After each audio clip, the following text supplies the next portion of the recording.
10वां जो श्लोक था, वितराग भय क्रोधा। हम्म, उसके आगे से हम करेंगे चर्चा शुरू। तो 4.11।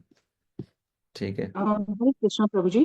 प्रभु जी, मुझे एक छोटा सा डाउट है, वो कक्षा से अभी मैं पूछूं या कक्षा के एंड में मैं पूछूं? जब मैं होमवर्क कर रही थी तो इसमें एक क्वेश्चन आया है, श्रद्धा से प्रेम की 8 अवस्थाएं बताइए, जो कि श्लोक नंबर 10 में है। तो प्रभु जी, मुझे उसका आंसर ठीक से समझ नहीं आ रहा है। If you could explain. श्रद्धा से प्रेम जो रूप गोस्वामी ने बताया ना।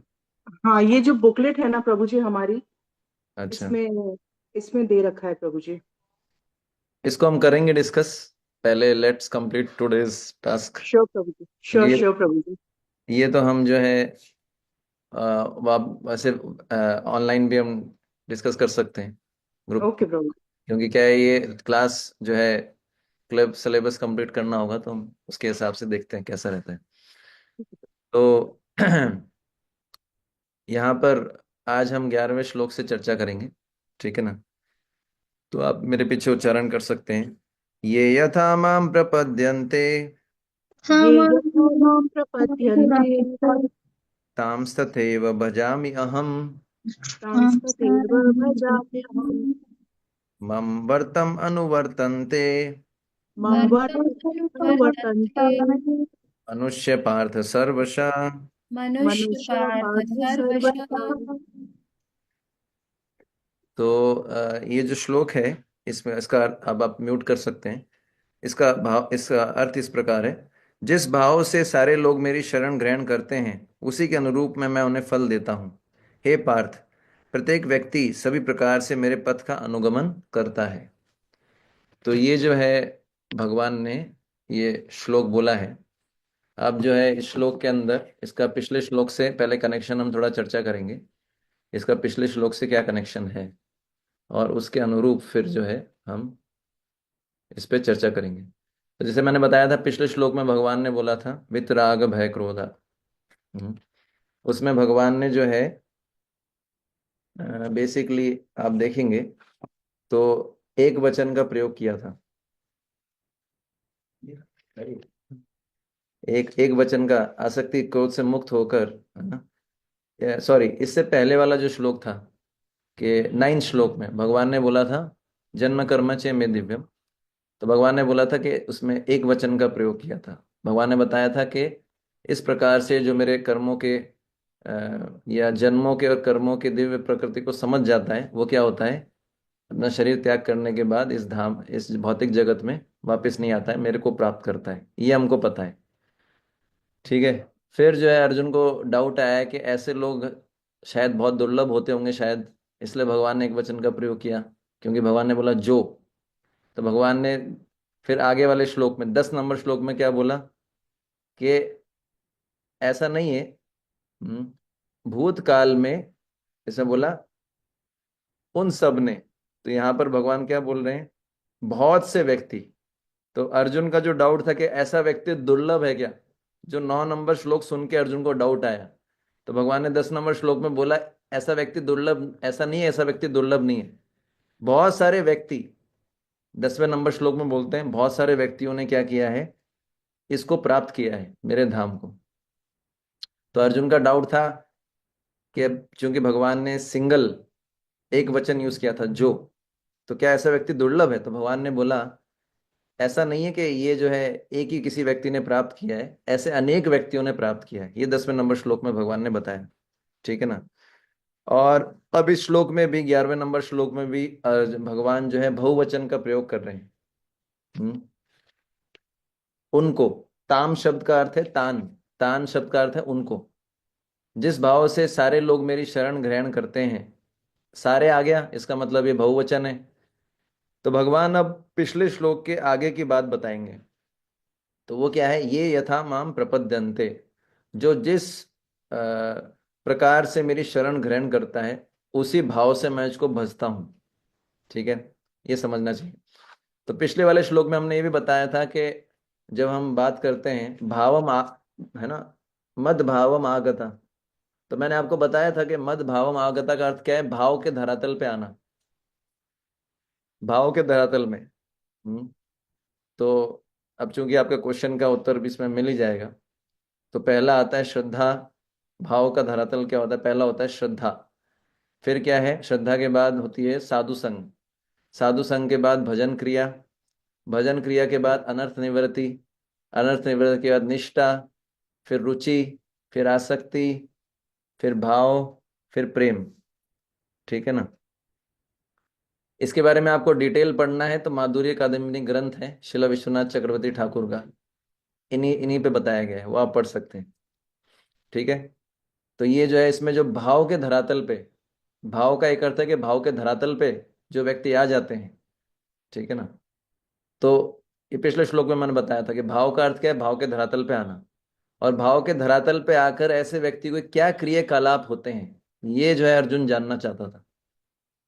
ऐसे भक्त, ऐसे लोग जो भाव के धरातल पे आ जाते हैं, उनके क्या क्रियाकलाप होते हैं, कैसे पहचानेंगे?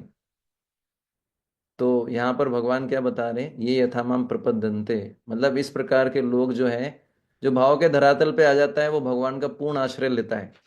ठीक है ना? तो अब यहाँ पर शब्द आया है प्रपद्यन्ते। प्रपद्यन्ते शब्द जो है दो प्रकार से इसको अब जिनको हिंदी अच्छे से आता है उसको समझ सकते हैं, मैं केवल किताबी बातें बोलूंगा आपको। ठीक है ना? पहला है, इसको तोड़ते हैं प्रपद्यन्ते शब्द को तो क्या बनता है? एक होता है प्रपदति और लास्ट में होता है अंते। प्रपदति अंते।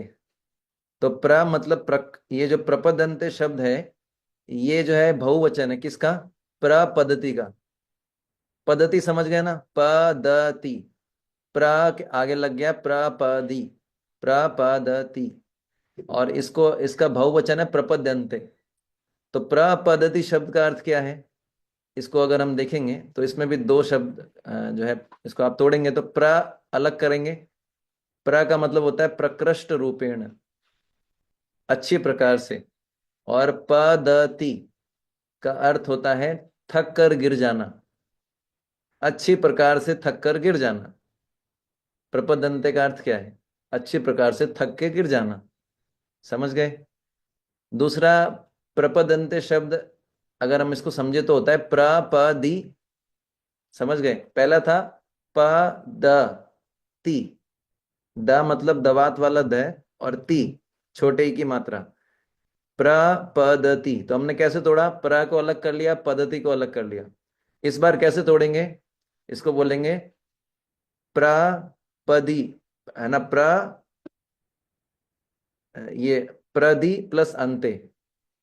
प्रपदी प्लस अंते। पहले प्र को अलग किया था, इस बार प्रपदी एक साथ है और अंते अलग है। प्रपदी प्लस अंते ये होता है प्रपद्यन्ते। ठीक है ना? तो प्रपदी का अर्थ क्या होता है कि जो हमारे पैर का जो निचला हिस्सा है, यानी पैर का जो अंगूठा है। और अंत्य शब्द का अर्थ होता है किनारा। तो हम जो बताया गया कि जो पैर का जो अंगूठे हैं उसके जो नाखून है उसके समीप या किनारे पे। समझ में आ रहा है आपको? तो अब भगवान ये समझ गए, मैंने आपको बताया ये इसका अर्थ, शाब्दिक अर्थ। इसका मतलब प्रपदंते शब्द का अर्थ क्या है? प्रपदंते शब्द का अर्थ है कोई अच्छी प्रकार से संसार के कष्टों से थक के, ठीक है ना, और गिर पड़ा है। अब वो आगे आएगा, किसके चरणों में गिर पड़ा है वो आगे आएगा। समझ में आया? इतना। तो भगवान बोलते हैं जो जिस प्रकार से मेरी शरण लेता है ना, तो अलग अलग जिस प्रकार से शरण लेता है। तो यहां पर बताया गया है कि भगवान बोल रहे हैं कि जो जिस भाव से मेरी शरण लेगा, मैं उसके साथ क्या व्यवहार करूंगा वो तो आगे बताएंगे। अब इसमें प्रश्न उठता है कि यहां पर बताया गया जो जिस प्रकार से मेरी शरण लेता है, तो ये जो कौन है? ये प्रश्न उठता है कि जो कौन है? ये जो है सारे मनुष्य हैं? ये जो है कुछ सेलेक्टेड मनुष्य हैं? कौन है ये जो इस प्रकार से? तो इसलिए पिछले वाले श्लोक को देखेंगे तो उसमें बताया था जो भाव के प्लेटफॉर्म पे आ चुके हैं, मद भावम आगता। तो यहां पर अर्थ है कि जो भाव के प्लेटफॉर्म पे आ चुके हैं उसमें से कुछ लोग, उनके लिए आया है जो। इसका एक अर्थ तो ये होता है कि भाव के प्लेटफॉर्म पे अगर कोई आ जाता है तो भगवान का आश्रय तो जरूर ही लेगा। अब वो हो सकता है पूर्ण आश्रय ले, हो सकता है पूर्ण आश्रय ना ले, पर भाव के प्लेटफॉर्म पे कोई है तो वो इस संसार के कष्टों से पीड़ित होकर कन्विंस्ड है कि संसार में कष्ट है, उसको पूरा कन्विक्शन है कि संसार में सुख नहीं है, दुख है, और इनसे पूरा कन्विंस होके थक के वो क्या करता है, भगवान के चरणों के अंगूठों के जो नाखून है उनके समीप प्रपद्यन्ते। समझ में आ रहा है आपको इसका अर्थ, है ना? अब भगवान बोलते हैं माम प्रपद्यन्ते, तो प्रपद्यन्ते तो बताया, माम जब लगा दिया इसका अर्थ क्या है कि मेरे, यानी मेरे चरणों के अंगूठे के नाखून के समीप आश्रय लेना। क्लियर कट, इतना क्लियर कट समझ गए आप? तो भगवान बोल रहे हैं मेरे मेरा आश्रय लेना। अब इसमें अगर आप देखेंगे कपिल भगवान भागवतम के तीसरे स्कंद के 28वें अध्याय के 21वें श्लोक में बोलते हैं भगवान के चरणों की महिमा। क्योंकि हम चरणों की बात पे आ गए तो चरणों की महिमा है, ऐसा बताया गया है। अगर आप पढ़ेंगे 328-21 नंबर श्लोक से आगे, उसमें बताया गया कि हमको विग्रह के अलग अलग अंगों पे कैसे ध्यान करना चाहिए। तो उसमें बताया गया कि भगवान के चरण कमलों की महिमा क्या है। बताया गया कि भगवान के चरणों में आपको चिन्ह मिलेंगे जिससे पता लगता है कि ये भगवान है, ठीक है ना, और ये साधारण जीवों से अलग है। तो भगवान के चरणों में अनेक प्रकार के चिन्ह हैं। उसमें से बताया गया जैसे एक होता है वज्र का, इंद्र के पास जो हथियार है उनको बोलते हैं वज्र। दूसरा है ध्वजा, मतलब झंडा। भगवान के चरणों को देखना आप, लोटस फीट, उसमें से ध्वजा का भी है। तीसरा जो किसका बताया गया है, अंकुश, हाथी को कंट्रोल करने के लिए अंकुश काम में आता है। एक ऐसा डिवाइस होता है, एक ऐसा इंस्ट्रूमेंट होता है जिससे वो महावर जो है हाथी के सिर पे ऐसे ऐसे करता है, उससे वो कंट्रोल रहता है। और चौथा बताया गया है अ, पद्म, कमल, और भी बहुत सारे जो है चिन्ह है। तो ऐसा बताया गया कि भगवान के चरणों में सारे चिन्ह है, और भगवान के जब चरणों का दर्शन करते हैं तो भगवान के चरणों के जो नाखून है उनसे जो तेज निकलता है वो चंद्रमा के तेज के समान या उसको भी डिफीट करने वाला है। और उस तेज से हमारे हृदय के अंधकार, अज्ञान रूपी अंधकार को नष्ट होता है। तो जब हम विग्रह का दर्शन करते हैं, हमारे लिए सीखने योग्य बात क्या है, तो हमको चरणों पे ज्यादा समय लगाना चाहिए, भगवान के नाखून देखने चाहिए, उनके नाखून की चमक देखनी चाहिए। अब चरण चिन्ह तो कई बार नहीं दिख पाते विग्रह में, क्योंकि ऐसे होते हैं पैर, है ना। जो विग्रह की सेवा पूजा करते हैं वही देख सकते हैं। फिर उसके आगे बताया गया है ऐसे हर चरण चिन्ह पे ध्यान लगाना चाहिए। इससे जो है हमारा अज्ञान दूर होता है और हमारा मन भगवान में लगता है, ये बताया गया है।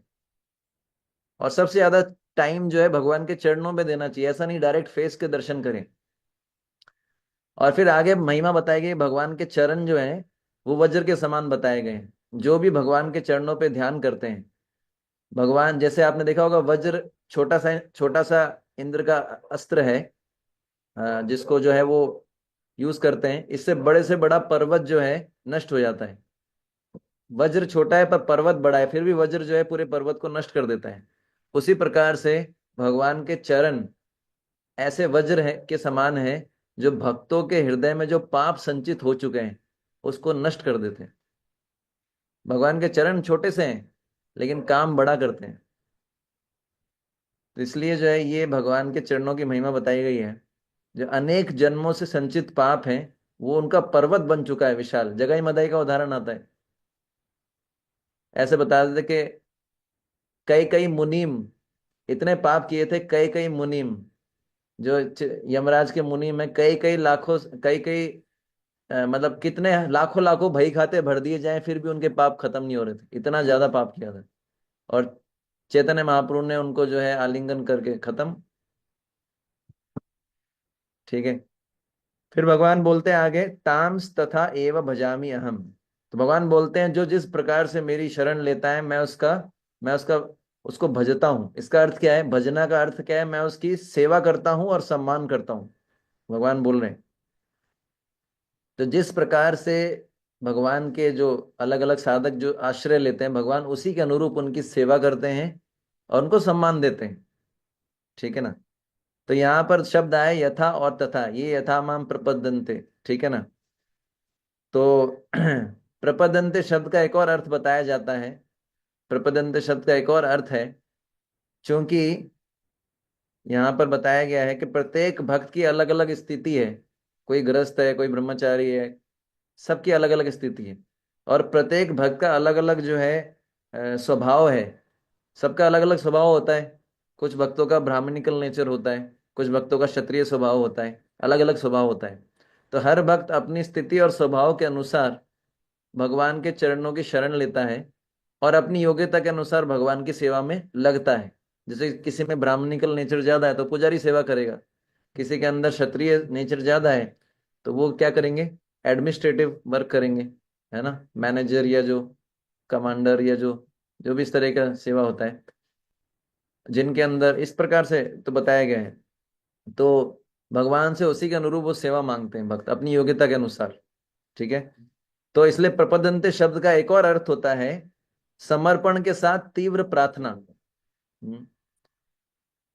समर्पण के साथ तीव्र प्रार्थना, ठीक है ना। क्योंकि यहाँ पर भक्त, हम जब चैंटिंग करते हैं भगवान से क्या मांगते हैं, सेवा दो, है ना। तो ये प्रपदंते शब्द का अर्थ होता है कि समर्पण के साथ साथ, आश्रय लेने के साथ साथ भगवान से प्रार्थना भी करना, सेवा में एंगेज करो। अब इसमें है भगवान का एक नाम है प्रपन्न पारिजात। गीता महात्म्य में वर्णन होता है प्रपन्न पारिजात। प्रपन्न का अर्थ होता है, समझ गए आप, शरणागत। पारिजात मतलब जो इच्छा पूरी करता है। तो भगवान अपने शरणागत भक्तों की सारी इच्छाओं को पूरी करते हैं। प्रपन्न पारिजात उनका नाम है, ठीक है ना। तो यहाँ पर इसका अर्थ क्या हुआ, जो जिस प्रकार से मेरी शरण लेता है, भगवान ने शब्द यूज किया है ताम तथेव भजामि अहम। तान तथा एव, ताम तथा एव का अर्थ है उसी प्रकार। ताम तथा एव मतलब उसी प्रकार, किस प्रकार, जिस प्रभु प्रकार से। बच्चा आप लोगों के लिए एक्स्ट्रा साउंड इफेक्ट है ताकि आपको नींद ना आए। क्यों नहीं करना दूसरा? ये बीच बीच में जो है इस तरह की एक्टिविटी, मतलब आप लोग इसको क्या बोल सकते हैं, आइस ब्रेकर तो स्टार्टिंग में होता है। एनीवे जो भी है, तो मैं बता रहा था कि उसी प्रकार, जिस प्रकार से, यानी भगवान बोल रहे हैं जिस भाव से जैसी प्रार्थना करेंगे वैसा ही मैं आदान प्रदान करता हूँ। जैसा इच्छा करेंगे उसी के अनुसार मैं उनको वरदान देता हूँ। उदाहरण के लिए श्रीमद् भागवतम में वर्णन आता है किनका, 8वें स्कंद 3-4 अध्याय में गजेंद्र हाथी का। तो जो गजेंद्र थे वो, उनको जो है आपको पता है कि उनको मगरमच्छ ने पकड़ लिया था। अब चूंकि हमको श्लोक कंप्लीट करने से थोड़ा फास्ट चलना पड़ेगा, डिटेल में आप जा सकते हैं खुद पढ़ के। तो फिर जो है उनको भगवान ने क्या किया, उन्होंने प्रार्थना किया कि मेरे को इस मगरमच्छ के मुंह से छुड़ाओ, मगरमच्छ से छुड़ाओ और इस संसार चक्र से भी छुड़ाओ। तो भगवान आए, उन्होंने जो है गजेंद्र की रक्षा की मगरमच्छ से, और साथ साथ में फिर उनको सारूप्य मुक्ति प्रदान की, अपने जैसा रूप 4 हाथ वाला, और उनको गरुड़ जी पे बिठा के वापस ले गए। तो उन्होंने क्या इच्छा की थी, मगरमच्छ से छुड़ाओ और संसार चक्र से छुड़ाओ। भगवान ने क्या किया, मगरमच्छ से छुड़ाया और संसार चक्र से छुड़ा दिया।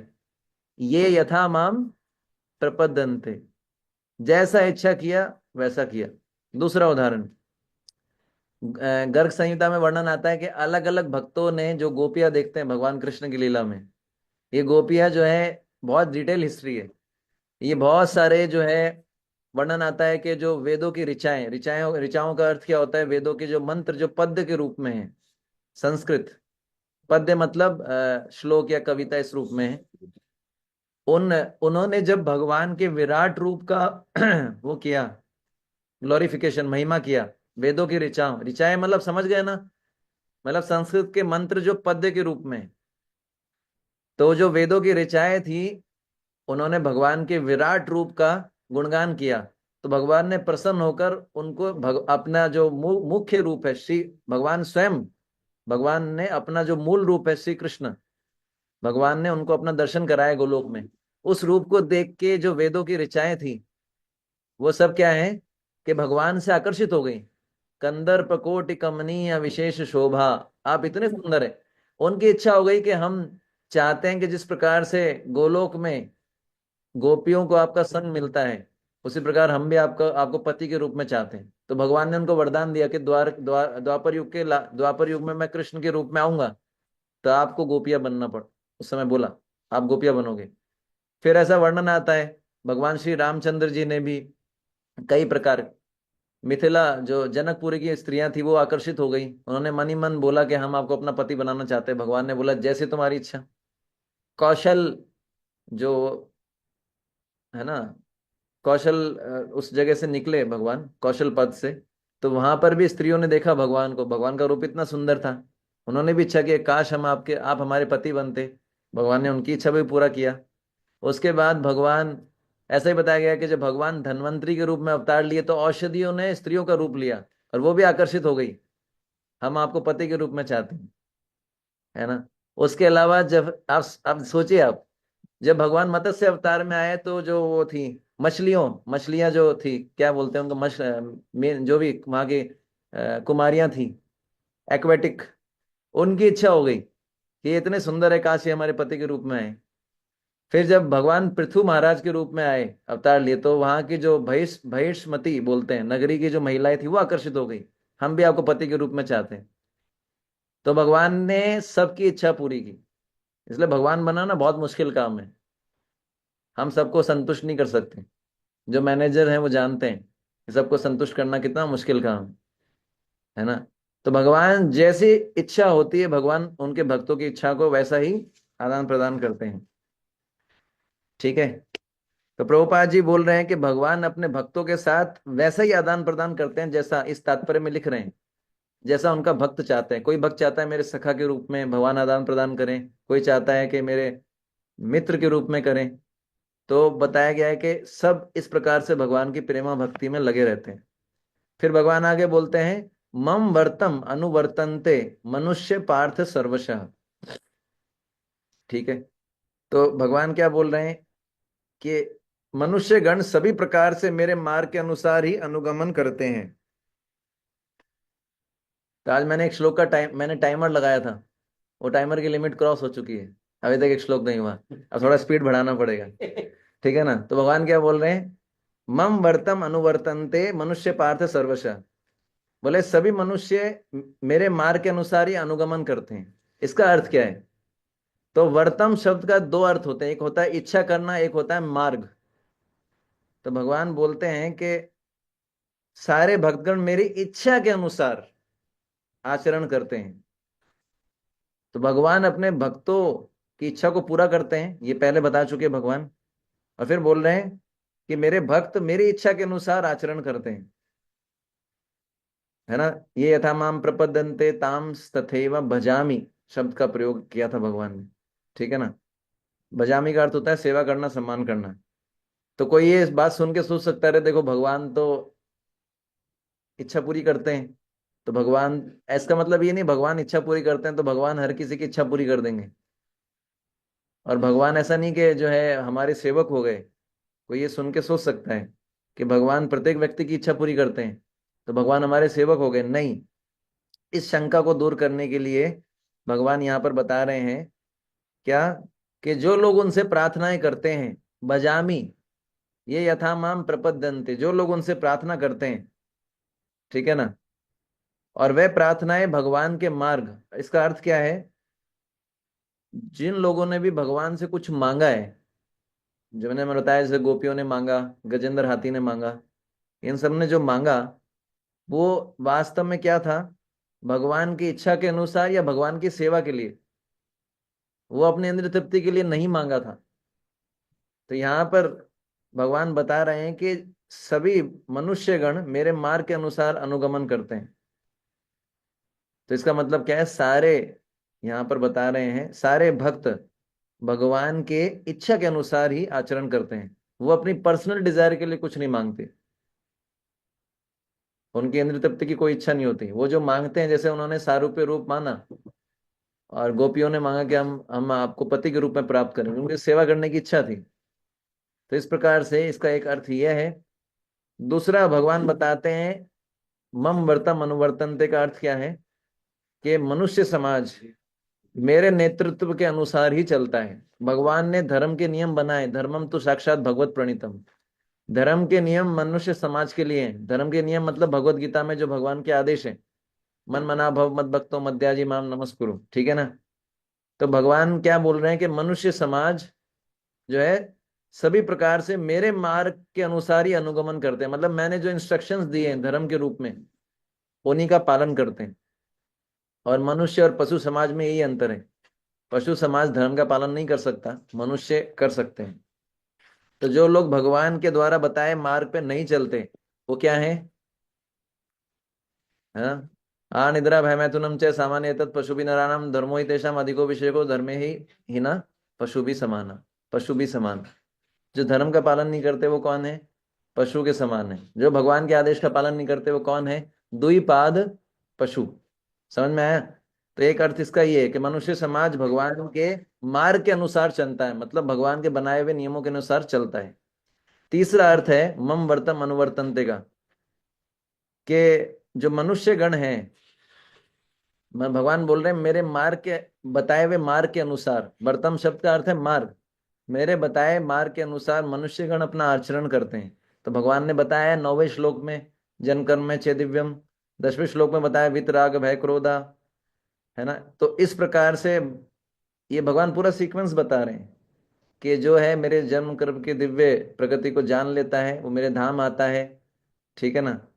तो फिर उसके बाद बताते हैं कि उसको जो है वितराग भय इनसे मुक्त होना पड़ेगा, फिर भाव के प्लेटफॉर्म पे आएगा। फिर आगे श्लोक में भगवान क्या बताते हैं कि फिर वो जैसी इच्छा करता है उसके अनुसार मैं उसको फल प्रदान करता हूँ। तो इन बातों से कोई भी व्यक्ति समझ सकता है कि भगवान के साथ अपना संबंध स्थापित, हमारा ऑलरेडी संबंध है लेकिन हम उसको भूल बैठे हैं। उस संबंध को कोई पुनः मतलब स्मरण करे, उसको जागृत करे तो क्या होगा? हमको सर्वोच्च लाभ की प्राप्ति हो सकती है, ठीक है ना। तो ये रहस्य जानकर, अगर ये जो रहस्य भगवान ने श्लोकों में बताया है, ये जो 9-10 इसमें बताया है, इसको कोई मनुष्य जान ले और इसी के अनुसार उनको आचरण, भगवान चाहते हैं इनको जाने और उसी के अनुसार आचरण करें। ये तीसरा अर्थ है। समझ में आया? है ना। चौथा बताया गया है, इसका अर्थ है मम वर्तम अनुवर्तनते। इसका चौथा अर्थ चौथा अर्थ क्या है कि हर व्यक्ति संसार में कष्ट में है, तो वो इस कष्ट को कम करने का प्रयास कर रहा है।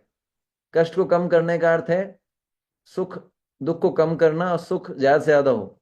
और भगवान का एक नाम है आनंद। तो सब कृष्ण को ही ढूंढ रहे हैं। तो जब ये बोला जाता है मम वर्तम अनुवर्तनते, इसका अर्थ है सब मनुष्य किसको ढूंढ रहे हैं? सुख को ढूंढ रहे हैं। और सुख भगवान से अलग नहीं है, भगवान की सेवा में ही सुख है। तो भगवान को ही हर कोई व्यक्ति ढूंढ रहा है। तो अगर कोई भगवान की सेवा में लगा है तो उसे जन्म मृत्यु और दुखों से छुटकारा मिल जाता है, सभी प्रकार के दिव्य रसों की प्राप्ति होती है।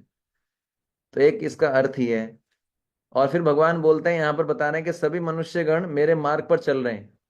तो इसका एक अर्थ, अगर यहाँ पर मनुष्य गण का अर्थ निराकारवादी भी मान लिया जाए, है ना, इसका अर्थ क्या है अगर निराकारवादी भी, तो प्रभुपाद जी ने एक लेक्चर दिया था 31 मार्च 1974 बॉम्बे में। उसमें बताते हैं कि भगवान का मार्ग सबके लिए खुला हुआ है। भले ही कोई जो है, आप जिस भी स्तर से भगवान की अर्चना करना चाहते हैं, अगर आप ब्रह्म बनना चाहते हैं तो भगवान बोलते हैं ठीक है कैसे भी आओ, आपके लिए मार्ग खुला है।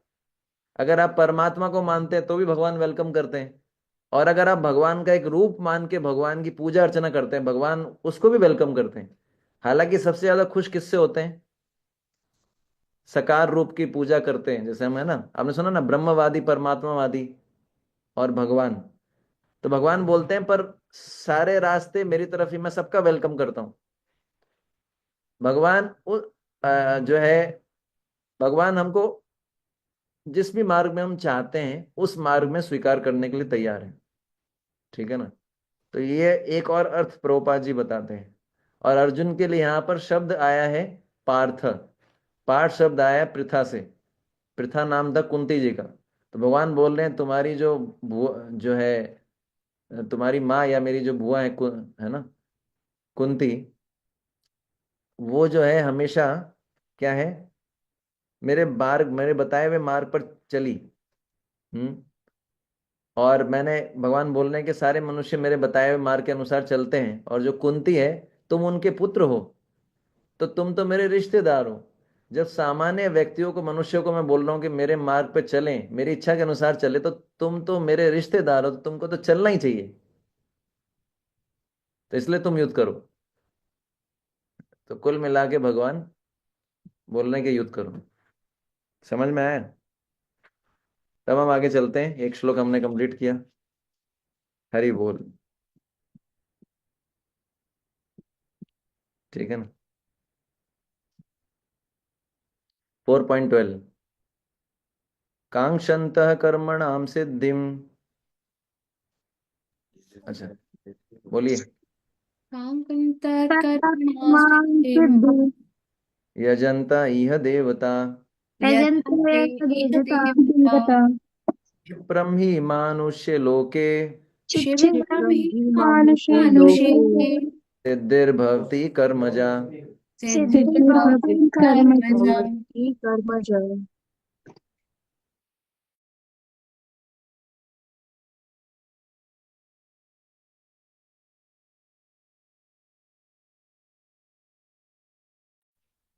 तो शब्दार्थ, इसका अर्थ, इस संसार में मनुष्य सकाम कर्मों में सिद्धि चाहते हैं,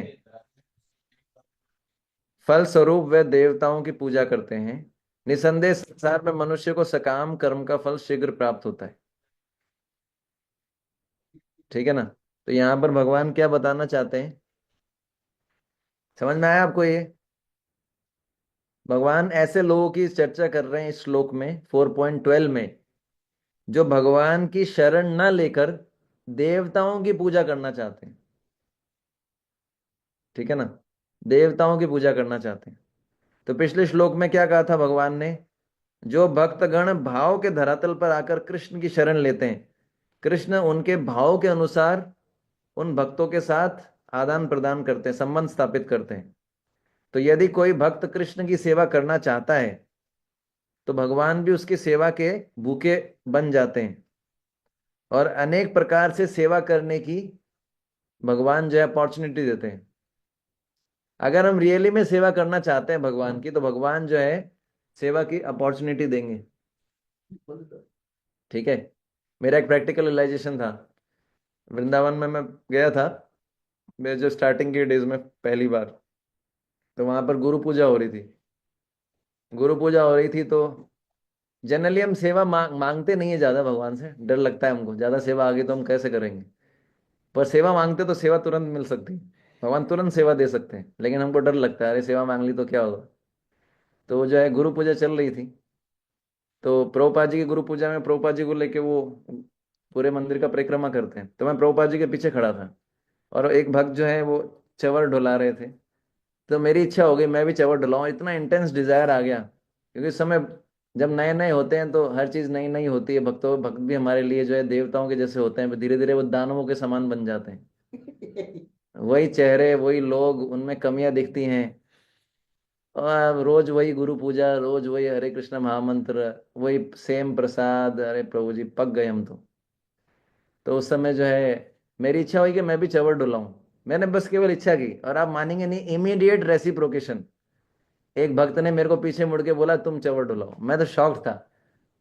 सेवा के लिए तुरंत इच्छा करते हैं भगवान, तुरंत मौका देते हैं, है ना? तो ये जो है, जो अगर सेवा करना चाहते हैं हम हृदय से, तो भगवान अवसर देंगे। और भक्त के जीवन का असली सुख यही है, सेवा, और असली लाभ भी यही है ना? ये बताया गया है कि हम अगर अपनी सेवा से भगवान को प्रसन्न कर पाए, गुरु को प्रसन्न कर पाए, तो क्या होता है, ये उससे बहुत संतुष्टि मिलती है। जैसे हम इस संसार में भी सबको संतुष्ट करने के लिए लगे हुए ना, जब हमारे बॉस खुश हो जाते हैं तो हमको लगता है हाँ, जब हमारे पति खुश हो जाते हैं कि हाँ हमने कुछ किया है ना, जब हमारे काउंसलर या स्पिरिचुअल अथॉरिटी खुश हो जाते हैं, हमको लगता है कुछ किया है। तो जब भगवान खुश हो जाते हैं, गुरु खुश हो जाते हैं, तो संतुष्टि का अनुभव होता है। और जैसे हम भगवान को संतुष्ट करने का प्रयास करते हैं, वैसे ही जो है भगवान भी अपने भक्तों को अनेक प्रकार की लीलाओं के द्वारा संतुष्ट करते हैं। और भगवान और भक्त का रिलेशन ऐसा नहीं है जैसे, क्या बोलते हैं इसको, MOU, मेमोरेंडम ऑफ अंडरस्टैंडिंग। ये कोई व्यापारिक आदान प्रदान नहीं है। भक्त बोलता है नहीं मैं इतना करूंगा, है ना, मेरे को इतना बेनिफिट चाहिए, मैं इतना ही करूंगा। मैं कृष्ण से मेरे को इतना चाहिए तो मैं इतनी सेवा करूंगा। भगवान भी ऐसा नहीं सोचते। तो ये व्यापार नहीं, व्यापार समझ गए ना, इतना इन्वेस्ट करूंगा इतना रिटर्न मिलेगा, सौदा। अगर नहीं रिटर्न मिलेगा तो मैं सेवा नहीं करूंगा। हम अगर हम अपना एनालिसिस करें तो ज्यादातर हम लोग व्यापार ही कर रहे हैं। ऑनेस्टली बता रहा हूं, हम अपना एनालिसिस करें, निस्वार्थ भाव से सेवा करने वाले बहुत कम लोग हैं। हमको कुछ नहीं चाहिए, ना धनम ना जनम ना सुंदरीम, कविता व जगदीश काम है ना, मम जनी जन्मनी जन्मनीश्वरे। ऐसे भक्तों का जब संग करते हैं तो फिर वो सेवा के लिए तीव्र भावना आती है। तो भक्त और भगवान का संबंध कोई व्यापारिक आदान प्रदान नहीं है ना। भगवान, भक्त चाहते हैं भगवान को संतुष्ट करना, उसके लिए कोई लिमिट नहीं है।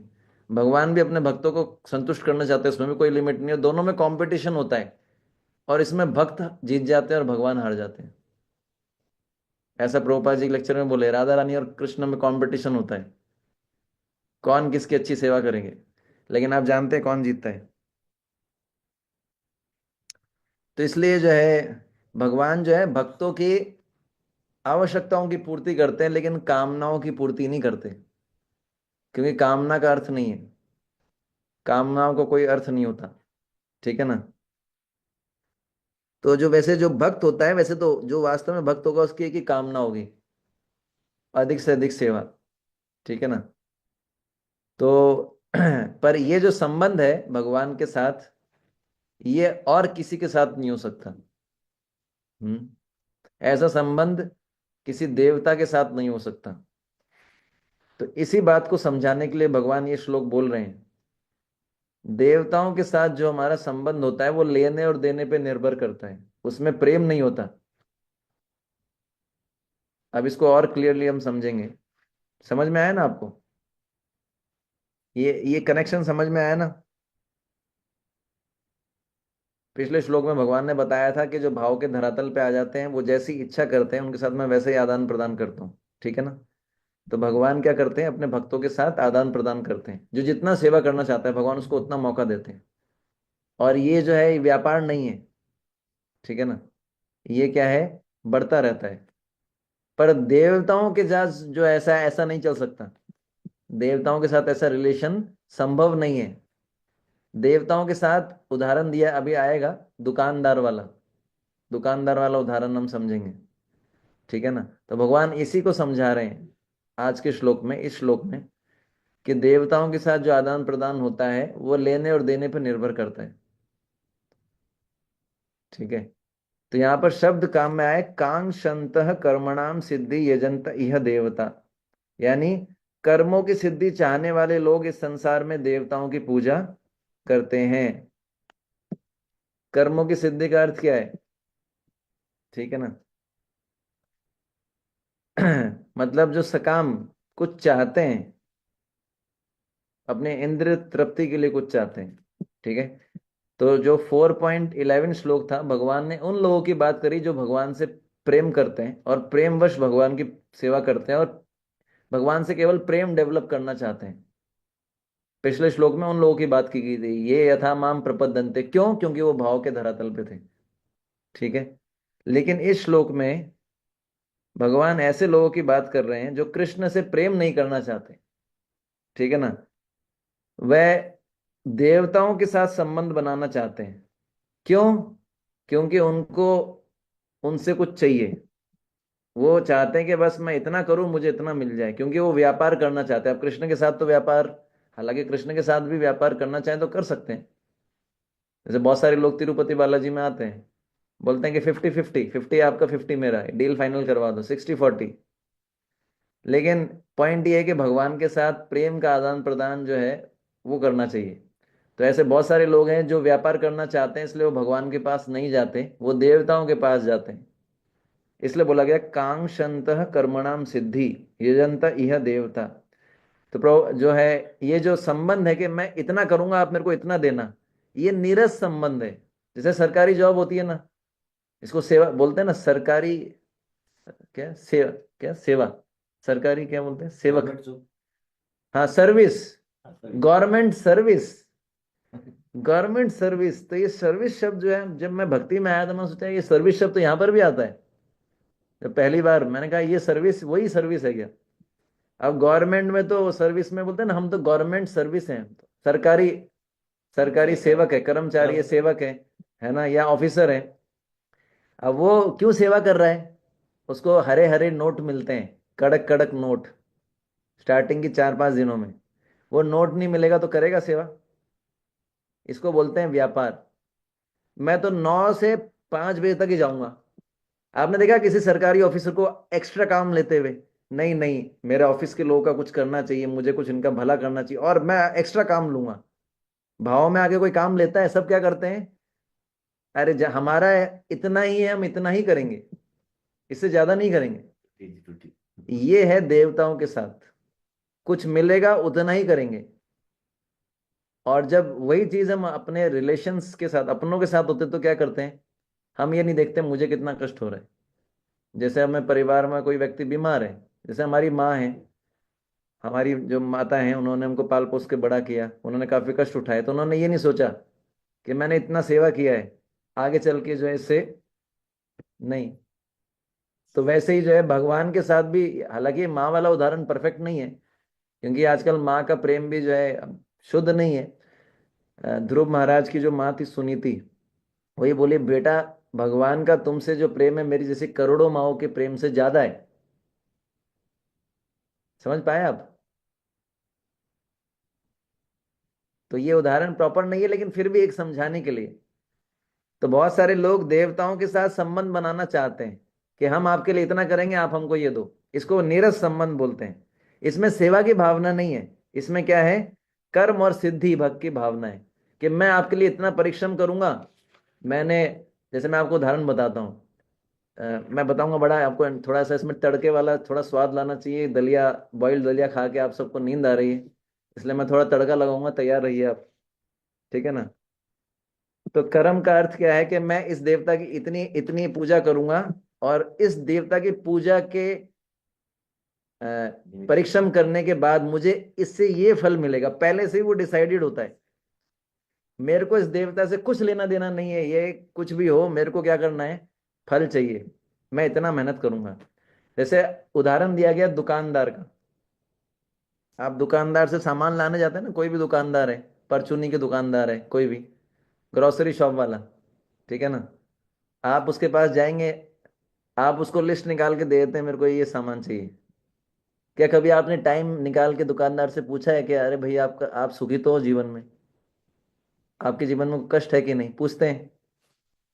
नहीं पूछते ना। आपको कुछ लेना देना है क्या, उससे कुछ लेना देना है नहीं, अपना काम करना है, उसको लिस्ट दे देते हैं, उसको पैसे दे देते हैं, सामान वो दे देता है। अब आपको उसके जीवन में इंटरफेयर करने से कुछ मतलब है क्या? नहीं। उसको आपके जीवन में इंटरफेयर करने से कुछ मतलब है क्या? नहीं। ऐसा संबंध होता है देवताओं के साथ। हमको कोई मतलब नहीं है, हम ये कर रहे हैं, पैसा दे रहे हैं, लिस्ट दे रहे हैं, है ना।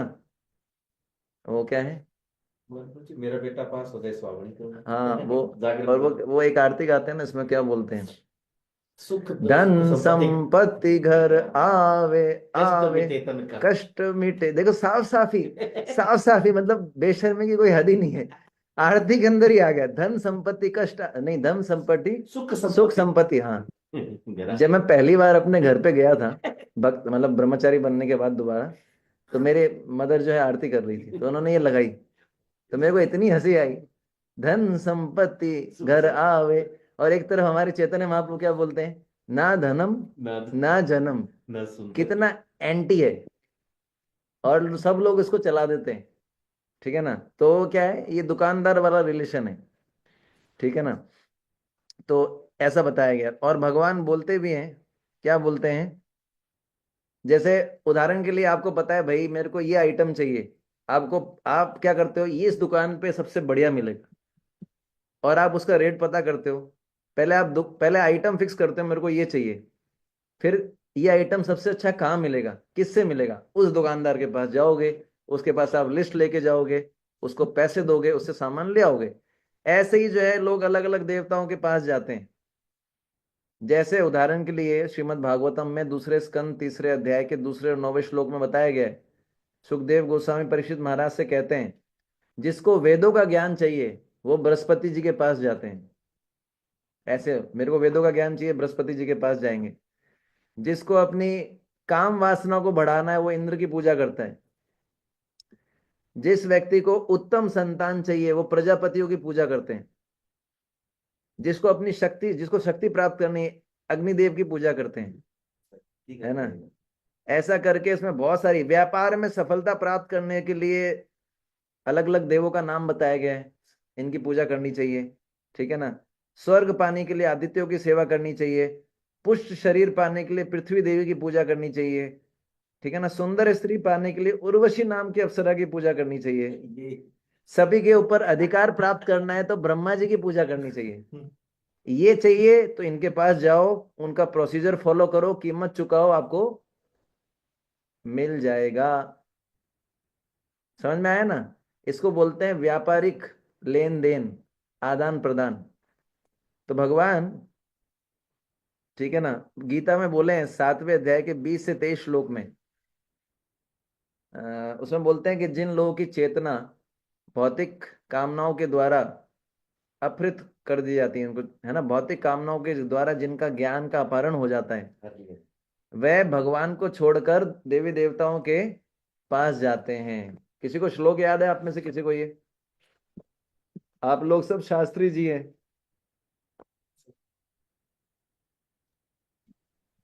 हरे कृष्णा प्रभु जी। हाँ प्रभु जी। कामे स्ते स्ते हित ज्ञाना प्रपदन्ते अन्य देवता। प्रभु जी आपका आपका जो है ध्वनि तो आ रहा है, आपका शब्द आ रहे हैं, पर आपका रूप नहीं दिख रहा है। प्रभु जी मैं ऑफिस में हूँ थोड़ा सा अभी। अच्छा, मेरे को लगा कि हो सकता है कि आपके पास स्थूल शरीर नहीं है, आपके पास सूक्ष्म शरीर है। नहीं नहीं, स्थूल ही है, स्थूल है, चलिए पर थोड़ी इमरजेंसी है प्रभु जी। कोई बात नहीं। कामेर स्थिर स्थिर हित ज्ञान। तो ये भगवान बोलते हैं कि जिनके ज्ञान को कामनाओं ने चुरा लिया है वो लोग किसके पास जाते हैं? देवताओं के पास जाते हैं, और फिर उनकी विधि होती है। अब देखो तड़का आएगा, तड़के के लिए तैयार है? है ना, देखो कितने खुश हो गए, तड़के के नाम से इतना खुश होते हैं। और वो जैसे ही दलिया लाओ बॉईल करके, अरे प्रभु जी।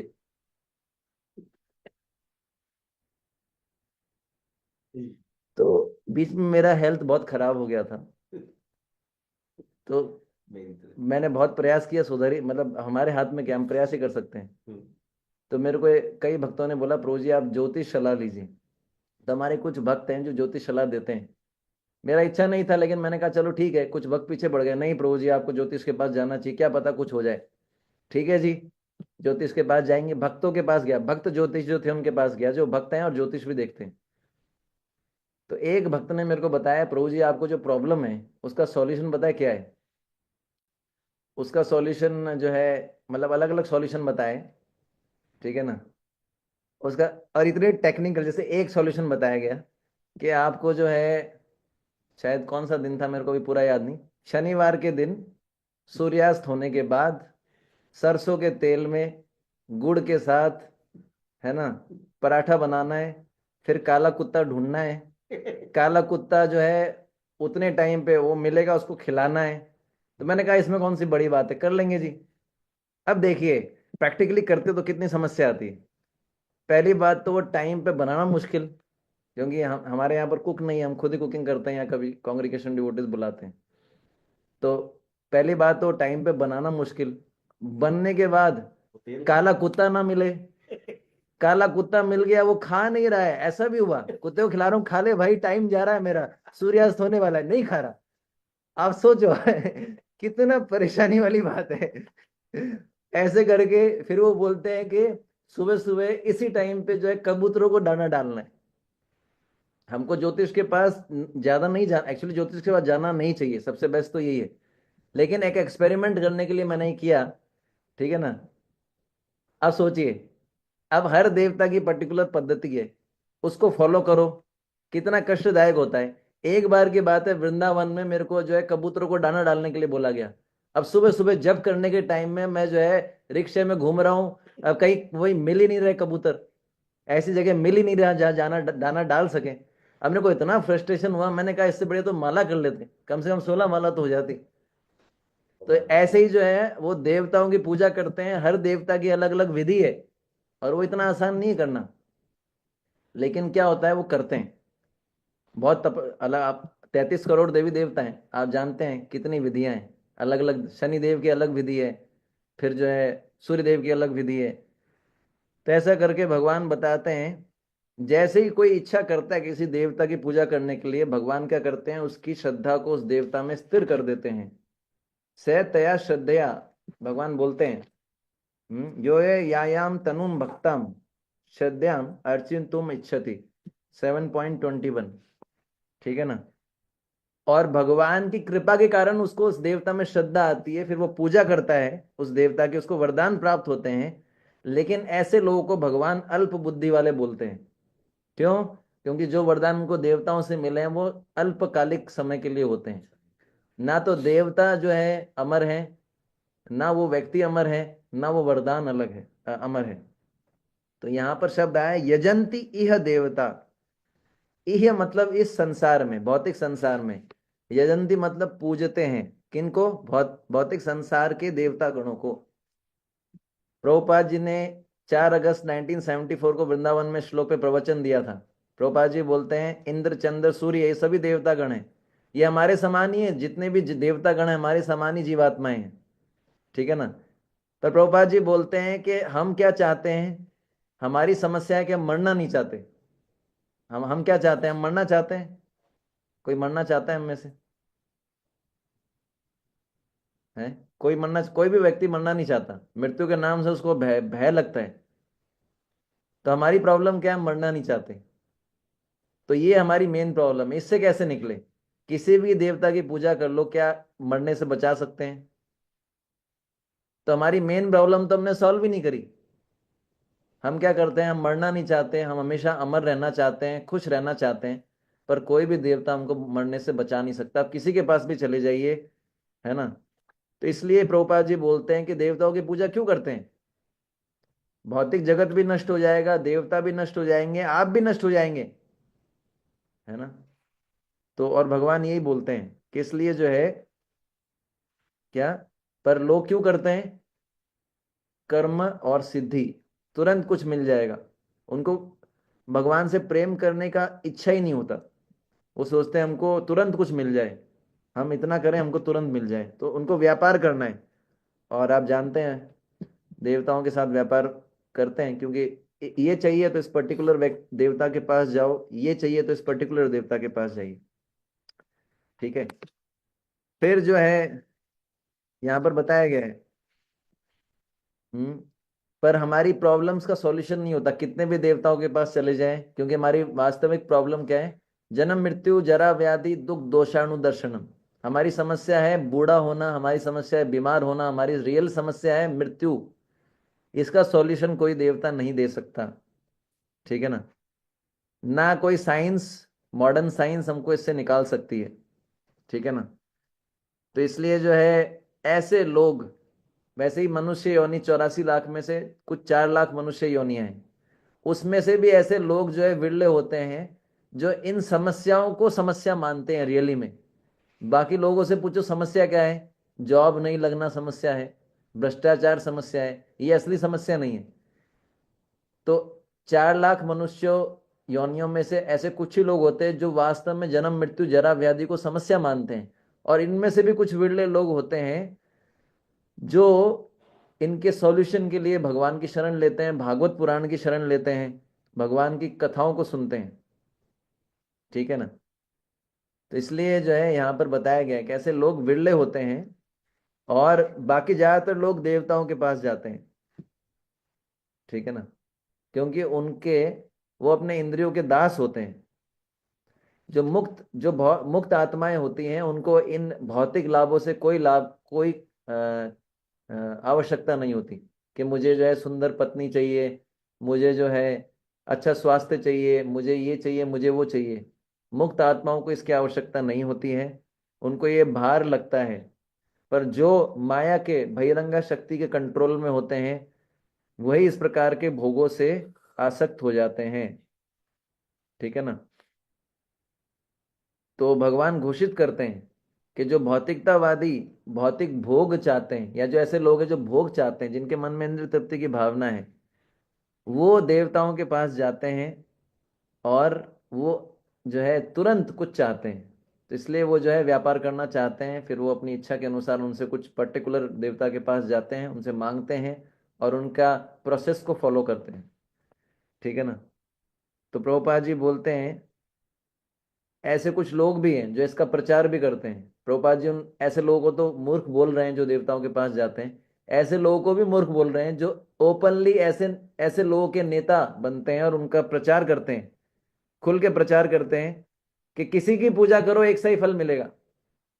ऐसे कुछ लोग हैं ना, किसी की पूजा करो, कृष्ण की करो, शिव जी की करो, राम की करो, सब एक ही फल मिलता है ना। सबका एक ही फल नहीं मिलता, लेकिन कुछ लोग ऐसा मानते हैं। बहुत सारे लोग मिलेंगे बोले क्या फर्क पड़ता है ना, ओम नमः शिवाय बोलो या हरे कृष्णा बोलो, क्या फर्क पड़ता है। नहीं, फर्क पड़ता है। अब सबका एक जैसा फल नहीं मिलता है, अलग अलग कार्यों का अलग अलग फल फल मिलता है। रास्ते हो सकते हैं अलग अलग हो, समझ गए आप। पर ऐसा नहीं है कि कुछ भी कर लो आपको वही, ऐसा थोड़ी होता है। तो ये बताया गया है। फिर बताया गया है क्षिप्रम ही मानुष्य लोको मानुष्य लोके सिद्धिर भवति कर्मजा। मतलब मनुष्य जीवन में कर्मों से उत्पन्न सिद्धि शीघ्र ही मिल जाती है। इसका अर्थ क्या है, जो मनुष्य जीवन है उसमें कर्मों से जो है सिद्धि मिलती है, उत्पन्न होती है, वो शीघ्र मिल जाती है। तो मनुष्य जो शरीर है इसको दुर्लभ बताया गया है, हर प्रकार से दुर्लभ है। चाहे भजन के अनुरूप देखा जाए, चाहे देवताओं की पूजा के अनुरूप देखा जाए, तो भी इसी से सिद्धि तुरंत मिल सकती है मनुष्य शरीर से। ठीक है ना। पर वास्तव में मनुष्य शरीर का लाभ किस लिए है, मनुष्य शरीर किस लिए मिला है? भगवान का भजन करने के लिए, भगवान के साथ प्रेम संबंध स्थापित करने के लिए। लेकिन जो मूर्ख लोग होते हैं वो इस मनुष्य शरीर का उपयोग किस लिए करते हैं? देवताओं की पूजा करने में और उनसे अनित्य वरदान प्राप्त करने के लिए, जो समाप्त हो जाएंगे।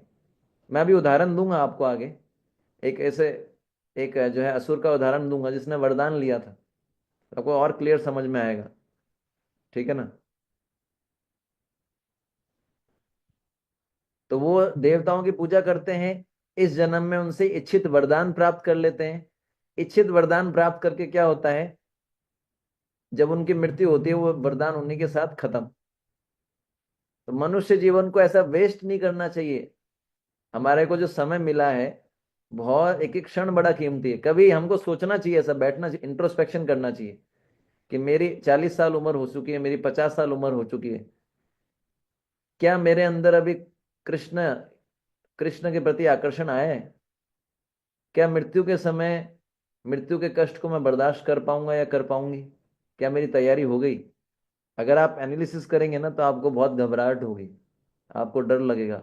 मैं एनालिसिस करता हूँ, कई बार ऐसा सोचता हूँ, है ना। हम भजन करते हैं, लेकिन क्या हमारा भजन परिपक्व है, इतना हो गया है कि जिससे हमको जो है डर ना लगे मृत्यु के समय?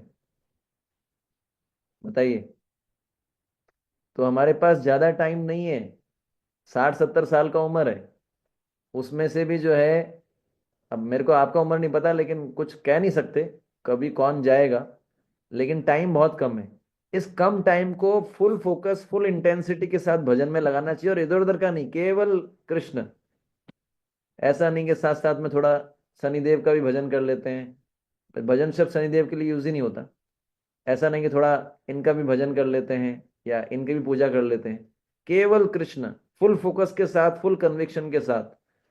तीव्र अकाम सर्व कामो व मोक्ष काम उदार दी, श्लोक में बताया गया है। जिसको कुछ चाहिए, जिसको कुछ नहीं चाहिए, तीव्रताम तीव्रेण भक्ति योगे न, हमारी भक्ति को तीव्र करना चाहिए, क्योंकि टाइम कम है। कभी भी हमारी मृत्यु आ सकती है। इसलिए जो है कंफ्यूजन नहीं रहना चाहिए कि कृष्ण की भक्ति करें, ब्रह्मा जी की करें, शिव जी की करें। अरे क्लियर है, कृष्ण की ही भक्ति करना है, इधर उधर नहीं जाना है, खत्म। तो इसलिए जो है मनुष्य जीवन का असली उपयोग क्या है, कृष्ण का भजन किया जाए। ठीक है ना। और इंद्रिय तृप्ति से जितना हो सके बचना चाहिए। इंद्रिय तृप्ति करने से हमारी चेतना दूषित हो जाती है, समझ गए आप। और आध्यात्मिक जीवन के महत्व को हम समझ नहीं पाते। तो इसलिए देवताओं की पूजा को भी मनुष्य जीवन का टाइम वेस्ट बताया गया है यहाँ पर। देवताओं की पूजा करना जो है, हाँ, लेकिन पॉइंट अगर इसमें ये है, अगर कोई भगवान की भक्ति में आगे बढ़ने के लिए देवताओं को अप्रोच करता है तो वो गलत नहीं है। जैसे गोपियों ने कात्यायनी जी की पूजा की थी भगवान कृष्ण को पति के रूप में प्राप्त करने के लिए। लेकिन अगर कोई देवताओं के पास इसलिए जाता है कि मेरे को कुछ भोग दे दीजिए आप, तो वो गलत है ना। तो ऐसा बताया गया है।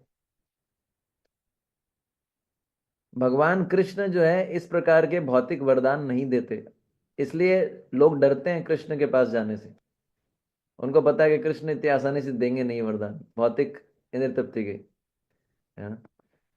क्योंकि 10वें स्कंद भागवत के 88 चैप्टर के 5th श्लोक में सुखदेव गोस्वामी परीक्षित महाराज से कहते हैं क्या, कि भगवान खुद तीनों गुणों से परे हैं, ठीक है ना। तो जो भगवान का भजन करता है वो भी तीनों गुणों से मुक्त हो जाता है, ठीक है ना। तो अगर कोई भगवान के भजन करने के बाद भगवान से तीनों गुणों के अंदर वाली कोई चीज मांगे तो भगवान को कैसा लगेगा, इसने मेरा भजन किया, तीनों गुणों से बाहर निकल गया और अभी भी क्या है, छोटी मोटी चीज मांग रहा है जो नहीं मांगनी चाहिए। समझ में आया। आपके सामने बहुत बड़े राजा आ गए, एक स्टोरी आती है, एक बुढ़िया थी, उसके सामने बहुत बड़े राजा आ गए। अब राजा ने बोला मांगो, मांग, क्या तुमको क्या मांगना है, मांगो माता जी मांगो। और बुढ़िया जो थी उसने वो एक है ना लकड़ी का गट्ठर लेके जा रही थी, उसको बड़ा दर्द हो रहा था कंधे में, इस कंधे में। तो उसने राजा को बोला महाराज आप ये गट्ठर यहां से यहां रख सकते हैं। बड़ी हंसी आई ना कहानी सुन के, ये कहानी हमारी है, अब हंसिए। ये कहानी हमारी, अब हंसिए जोर जोर से, खुद पे जब हंसने हंसेंगे ना तो फिर बड़ा आनंद आएगा। ऐसे ही हमारे साथ भी होता है। अगर वो माता जी राजा को बोलती कि आप मेरे पुत्र बन जाइए, खत्म, सब राज्य उनका, सारा ऐशो आराम। उन्होंने क्या मांगा राजा से, ये लकड़ी का गट्ठर यहां से उठा के यहाँ रख दीजिए। ऐसे ही भगवान हमारे पास आते हैं, हम चैंटिंग करते हैं हरे कृष्णा कृष्णा कृष्णा हरे हरे, हरे राम, मेरे बेटे की जॉब लगा दो प्लीज प्लीज, राम राम हरे हरे, हरे कृष्णा कृष्णा कृष्णा हरे हरे, हरे राम राम राम हरे हरे, ये डील फाइनल हो जाए आज बिजनेस में, राम राम हरे हरे, हरे कृष्णा कृष्णा कृष्णा, मेरे को एग्जाम में पास करा दो, राम राम हरे हरे, है ना। तो ये हमारी स्थिति है, हम बोलते नहीं लेकिन हमारी डिजायर्स चलती रहती है चैंटिंग में। सावधान रहना चाहिए, सावधान, हमारी इच्छाओं को देखना चाहिए। तो भगवान जो है, वैसे भगवान भौतिक इच्छाओं को इतनी आसानी से पूरा नहीं करते। भागवतम में भी 10वें स्कंद के 28वें अध्याय के 8वें श्लोक में भगवान बोलते हैं कि ये मेरी अगर किसी पे विशेष कृपा होती है तो मैं क्या कर लेता हूँ, तो सब कुछ ले लेता। छीन लेता हूँ। कैसा लगा सुन के। करनी है भक्ति भगवान कृष्ण की, पक्का, हिम्मत है। सबसे एडवेंचरस काम है भगवान की भक्ति करना, क्योंकि भगवान ने बोल दिया जिस पे मेरी कृपा होती है उसका सब कुछ मैं छीन लेता हूँ। इससे लोग डरते हैं, है ना। भगवान बोलते हैं कि उसका सारा धन का अपहरण कर लेता हूँ। और ऐसे निर्धन व्यक्ति जो होता है उसको क्या है, उसके स्वजन मित्र सब उसका परित्याग कर देते हैं, अरे ये तो कोई काम का नहीं है ना। ये तो अब ये कोई काम का नहीं रहा, ये तो पैसा नहीं कमाता, क्या फायदा, निकालो उसको घर से बाहर, है ना। अभी ये जो है मुर्गी जो है सोने का अंडा नहीं दे सकती है, काट दो उसको। तो इसलिए जो है फिर उसके मित्र और परिजन क्या करते हैं, उसका परित्याग कर देते हैं, उसको बहुत कष्ट मिलता है, ठीक है ना। लेकिन भगवान उसको क्या देते हैं फिर, भगवान जो है उसको फिर अपने भक्ति का जो है रस देते हैं। तो ये जो है, अब इसमें कोई आपका प्रश्न होगा प्रभु जी भगवान इतने कठोर क्यों हैं। तो इसमें प्रभुपाद जी उदाहरण देते हैं कि भगवान जो है जैसे एक पिता होता है, अगर उसका बेटा पढ़ नहीं रहा होता, ये उदाहरण को मैं अच्छे से रिलेट कर पाया। बचपन में जब एग्जाम्स होते थे तो मैं घर पे बताता ही नहीं था, एग्जाम से 2 दिन पहले बताता था कि मेरे एग्जाम है, कि मेरे को पढ़ना अच्छा नहीं लगता था। किसी भी बच्चे को जनरली, कुछ बहुत सारे स्टूडेंट्स को पढ़ना अच्छा नहीं लगता। तो जब मैं लास्ट टाइम पे बताता था मेरे जो भाई थे उनको, तो वो पहले मेरे को 1 घंटा पीटते थे, थप्पड़ मारते थे, लात मारते थे डंडे से, और जब प्रॉपर डोज मिल जाता था उसके बाद बोलते थे, बोले अब पढ़ेगा कि नहीं पढ़ेगा। मैं बोलता था "हाँ, बिल्कुल पढ़ूंगा"। फिर मैं बिना सोए बिना खाए पढ़ता था लगातार। तो उन्होंने ये ट्रीटमेंट किया ना, पिटाई की, क्यों की? ताकि उनको पता था कि भाई पढ़ाई नहीं करेगा आगे का फ्यूचर खराब हो जाएगा। तो ऐसे ही भगवान देखते हैं, जो स्नेही पिता होता है अपने बच्चों को खेलने से रोकता है, उनको पढ़ने के लिए पाठशाला भेजता है, क्योंकि वो जानता है कि इनके भविष्य के लिए अच्छा नहीं है पूरे दिन खेलें। तो ये उदाहरण दिया गया है, ठीक है ना। भगवान बोलते हैं मेरी पूजा कठिन है, इसलिए सामान्य लोग मेरे से आने से कतराते हैं और देवताओं के पास जाते हैं, क्योंकि तुरंत एक तो मिलता है सप्लाई, इंस्टेंट। आजकल सबको इंस्टेंट हो गया है, instant popcorn, instant pizza, 5G internet, सब कुछ इंस्टेंट इंस्टेंट इंस्टेंट, है ना। इंस्टेंट नहीं, इंस्टेंट। सबको क्या चाहिए? तुरंत चाहिए। इसलिए लोग जो है देवताओं के पास जाते हैं, उनको पता है तुरंत मिल जाएगा यहाँ से। कृष्ण के पास टाइम लगता है। उदाहरण के लिए वृकासुर, वृकासुर को जानते हैं ना? वृकासुर, भस्मासुर जो थे, उनको एक बार नारद मुनि मिले रास्ते में, तो उन्होंने पूछा कौन से देवता से तुरंत वर मिल सकता है। नारद मुनि ने बोला शिव जी के पास जाओ भाई, आशुतोष बड़े जल्दी खुश होते हैं, और खुश होंगे तो पूरा एकदम जो मांगोगे दे देंगे। लेकिन ध्यान रखना कि क्रोधित हुए तो श्राप भी दे देंगे, ठीक है। तो वृकासुर जी गए, शिव जी की प्रार्थना की, मतलब उन्होंने, उनका विधि बड़ा स्पेशल था। वो क्या करते थे, वो केदार गए, केदार क्षेत्र में जाके अग्नि को शिव जी का मुख मानकर अपने शरीर के अंग काट काट कर, ठीक है ना, मांस काट काट कर आहुति देने लगे। वैसे हम ऐसा तिरस्कार करते हैं ना विकरासुर का, अरे कितना बेकार असुर था। हम कर सकते हैं क्या ऐसा? हमारे से तो कुछ मामलों में तो अच्छा ही था। इसलिए अच्छा नहीं था क्योंकि कृष्ण की शरण नहीं ली। पर अगर तपस्या के मामले में देखा जाए तो असुरों ने ऐसी ऐसी तपस्या की है जो हम नहीं कर सकते। लास्ट में जब भी शिवजी नहीं आए तो उन्होंने फाइनली डिसाइड किया अपनी गर्दन काट के अग्नि में डाल दूंगा। और फिर शिवजी बहुत दयालु हैं, वैष्णव हैं, वैष्णवा नाम यथा शंभु। तो उनको लगा कि ये फालतू आत्महत्या कर रहा है, आ गए। आने के बाद बोले मांगो। अब उन्होंने तो बोल दिया, बोले मैं तो जल चढ़ाने से और बेल पत्र चढ़ाने से प्रसन्न हो जाता हूँ, इतना करने का क्या जरूरत था। तो उन्होंने बोला जिसके सिर पे हाथ रखूं वो मर जाए, नष्ट हो जाए, मृत्यु हो जाए। और शिव जी बोले या तो फंस गए, ये तो प्रॉमिस कर दिया। इसलिए प्रॉमिस करना ध्यान रखना चाहिए। कई बार हम भी बड़े बड़े प्रॉमिस करते हैं। कैसे पता है? हम प्रॉमिस करते हैं आइए आइए, भक्ति में कोई कष्ट नहीं है, आइए आइए, माला कीजिए, बड़ा आनंद मिलेगा।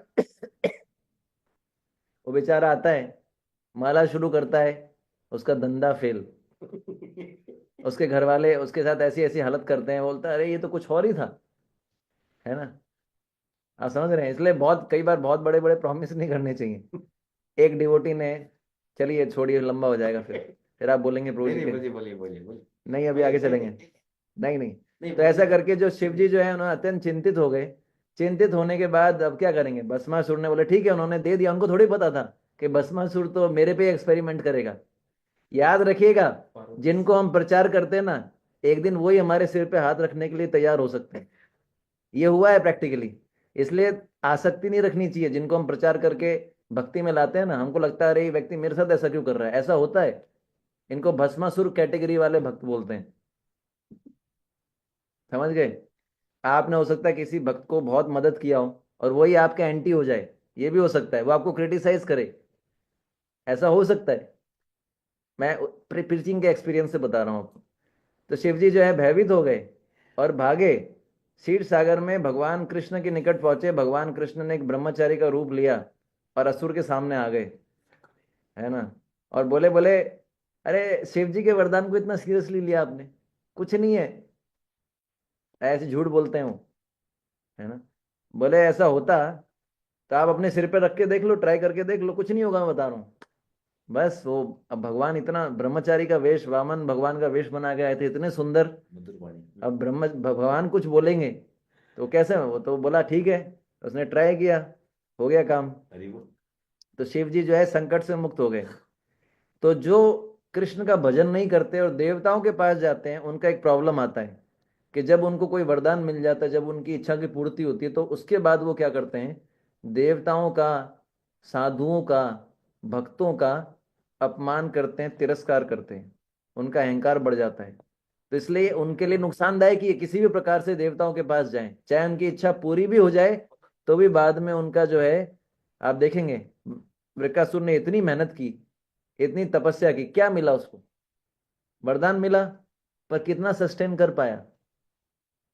इतना एफर्ट अगर कृष्ण भक्ति में लगाता तो क्या कर लेता वृकासुर। तो इतना मेहनत भी करो, उसके बाद वरदान भी मिले, और वरदान मिलने के बाद कुछ फायदा हुआ वृकासुर को, ऐसे ही जो है देवताओं की पूजा करने से लाभ नहीं मिलता, ऐसा बताया गया। अरे अब आपका प्रश्न आएगा कि प्रभु जी भगवान, फिर भगवान तो वर देते ही नहीं भौतिक लाभ, तो फिर क्या करें, हमारी कुछ नीड्स भी होती हैं, हम घर गृहस्थी वाले लोग हैं, तो भगवान क्या सब कुछ छीन लेंगे। तो भगवान ऐसा नहीं कि सबसे सब कुछ छीनते हैं। अगर भगवान को लगता है कि ये भक्त मेरे द्वारा दिए गए ऐश्वर्यों का दुरुपयोग नहीं करेगा तो भगवान उससे छीनते नहीं है। उदाहरण के लिए ध्रुव महाराज, समझ गए, ध्रुव महाराज, उनको दिया कि नहीं दिया, भगवान ने दिया, और बहुत सारे भक्तों को देते भी हैं, ठीक है ना। तो भगवान भी अपने भक्तों को देते हैं, ऐसा नहीं है, ठीक है ना। पर भक्त जो होते हैं उनकी कामना जो है वो रजोगुण में नहीं होती। रजोगुण में जो कामना होती है वो कभी संतुष्ट नहीं होती। उसको क्या बताया गया, दुष्पूरेण अनलेन च, आग में कितना भी घी डालो आग बुझेगा। तो जो रजोगुण में जो इच्छा करता है वो कभी पूरी नहीं होती। तो भक्त जो इच्छा करते हैं वो सत्वगुण में करते हैं, तो उनकी इच्छा भगवान पूरा करते हैं। इसका उदाहरण है ध्रुव महाराज। ध्रुव महाराज जो थे, उनकी इच्छा थी पहले, क्या मेरे को ब्रह्मा जी से भी बड़ा लोक चाहिए, और उन्होंने तपस्या भी करा, लेकिन भगवान के भक्ति का अनुशीलन, वो ओम नमो भगवते वासुदेवाय करके उनका चित्त शुद्ध हो गया, और फिर उनको नहीं चाहिए था, फिर उनकी इच्छा ही खत्म। उन्होंने बोला मैं, आप डायमंड के समान है, रत्न के समान है, और मैं कांच के टुकड़े चाहता हूं, तो प्रभु मुझे नहीं चाहिए, लेकिन भगवान ने फिर भी दिया। तो भगवान देते हैं, अगर आप मिस यूज नहीं करेंगे, अगर हम मिस यूज नहीं करेंगे तो भगवान देंगे, ऐसा नहीं, डरना नहीं है। पर हमको भगवान को ट्रस्ट दिलवाना पड़ेगा, गुरु कृष्ण को, कि हम उसका दुरुपयोग नहीं करेंगे। प्रभुपाद जी को कितना दिया भगवान ने, पहले 30 साल तक प्रभुपाद जी को कुछ नहीं दिया, क्या हालत कर दी प्रभुपाद जी की भगवान ने, सब कुछ छीन लेता हूं, फिर कितना कुछ दिया, 108 मंदिर, मतलब उस समय, अभी तो 800 से ज्यादा सेंटर है, कितना कुछ दिया। तो इस प्रकार से, ठीक है ना। तो इसलिए जो है भगवान देते हैं, ठीक है। तो हम जो है अब अगले श्लोक पे चलते हैं।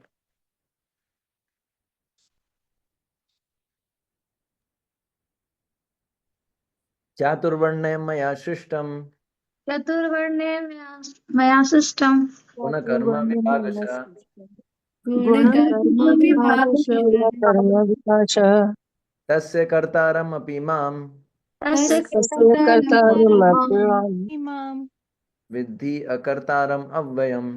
विद्धि अकर्तारम् अव्ययम्। कर्तारमव्ययम्। आपको समझ में तो आ रहा है ना, आज उबासियां ज्यादा आ रही हैं इसलिए मुझे लग रहा था। प्रभु जी हर क्लास में बोलते हैं उबासी आती है, हम लोग आज मजे से अच्छा क्लास ले रहे हैं आज। आज हम लोग को उबासी नहीं आ रही, मजा आ रहा है क्लास में। ठीक है, प्रकृति के तीनों गुणों और उनसे संबंध कर्म के अनुसार मेरे द्वारा मानव समाज के 4 विभाग बनाए गए, ठीक है। यद्यपि मैं व्यवस्था का सृष्टा हूं, किंतु तुम ये जान लो कि मैं इतने पर भी अव्यय करता हूं, अव्यय अकर्ता हूं। तो आपको पता है कि 11वें नंबर श्लोक में भगवान ने उन लोगों के बारे में बताया। भगवान ने बोला जो जिस भाव से मेरी शरण में आता है, मैं उसी भाव को पुष्ट करने के लिए उनके साथ संबंध स्थापित करता हूं, ठीक है ना। तो ये उनके लिए बताया गया जो भगवान से प्रेम करते हैं।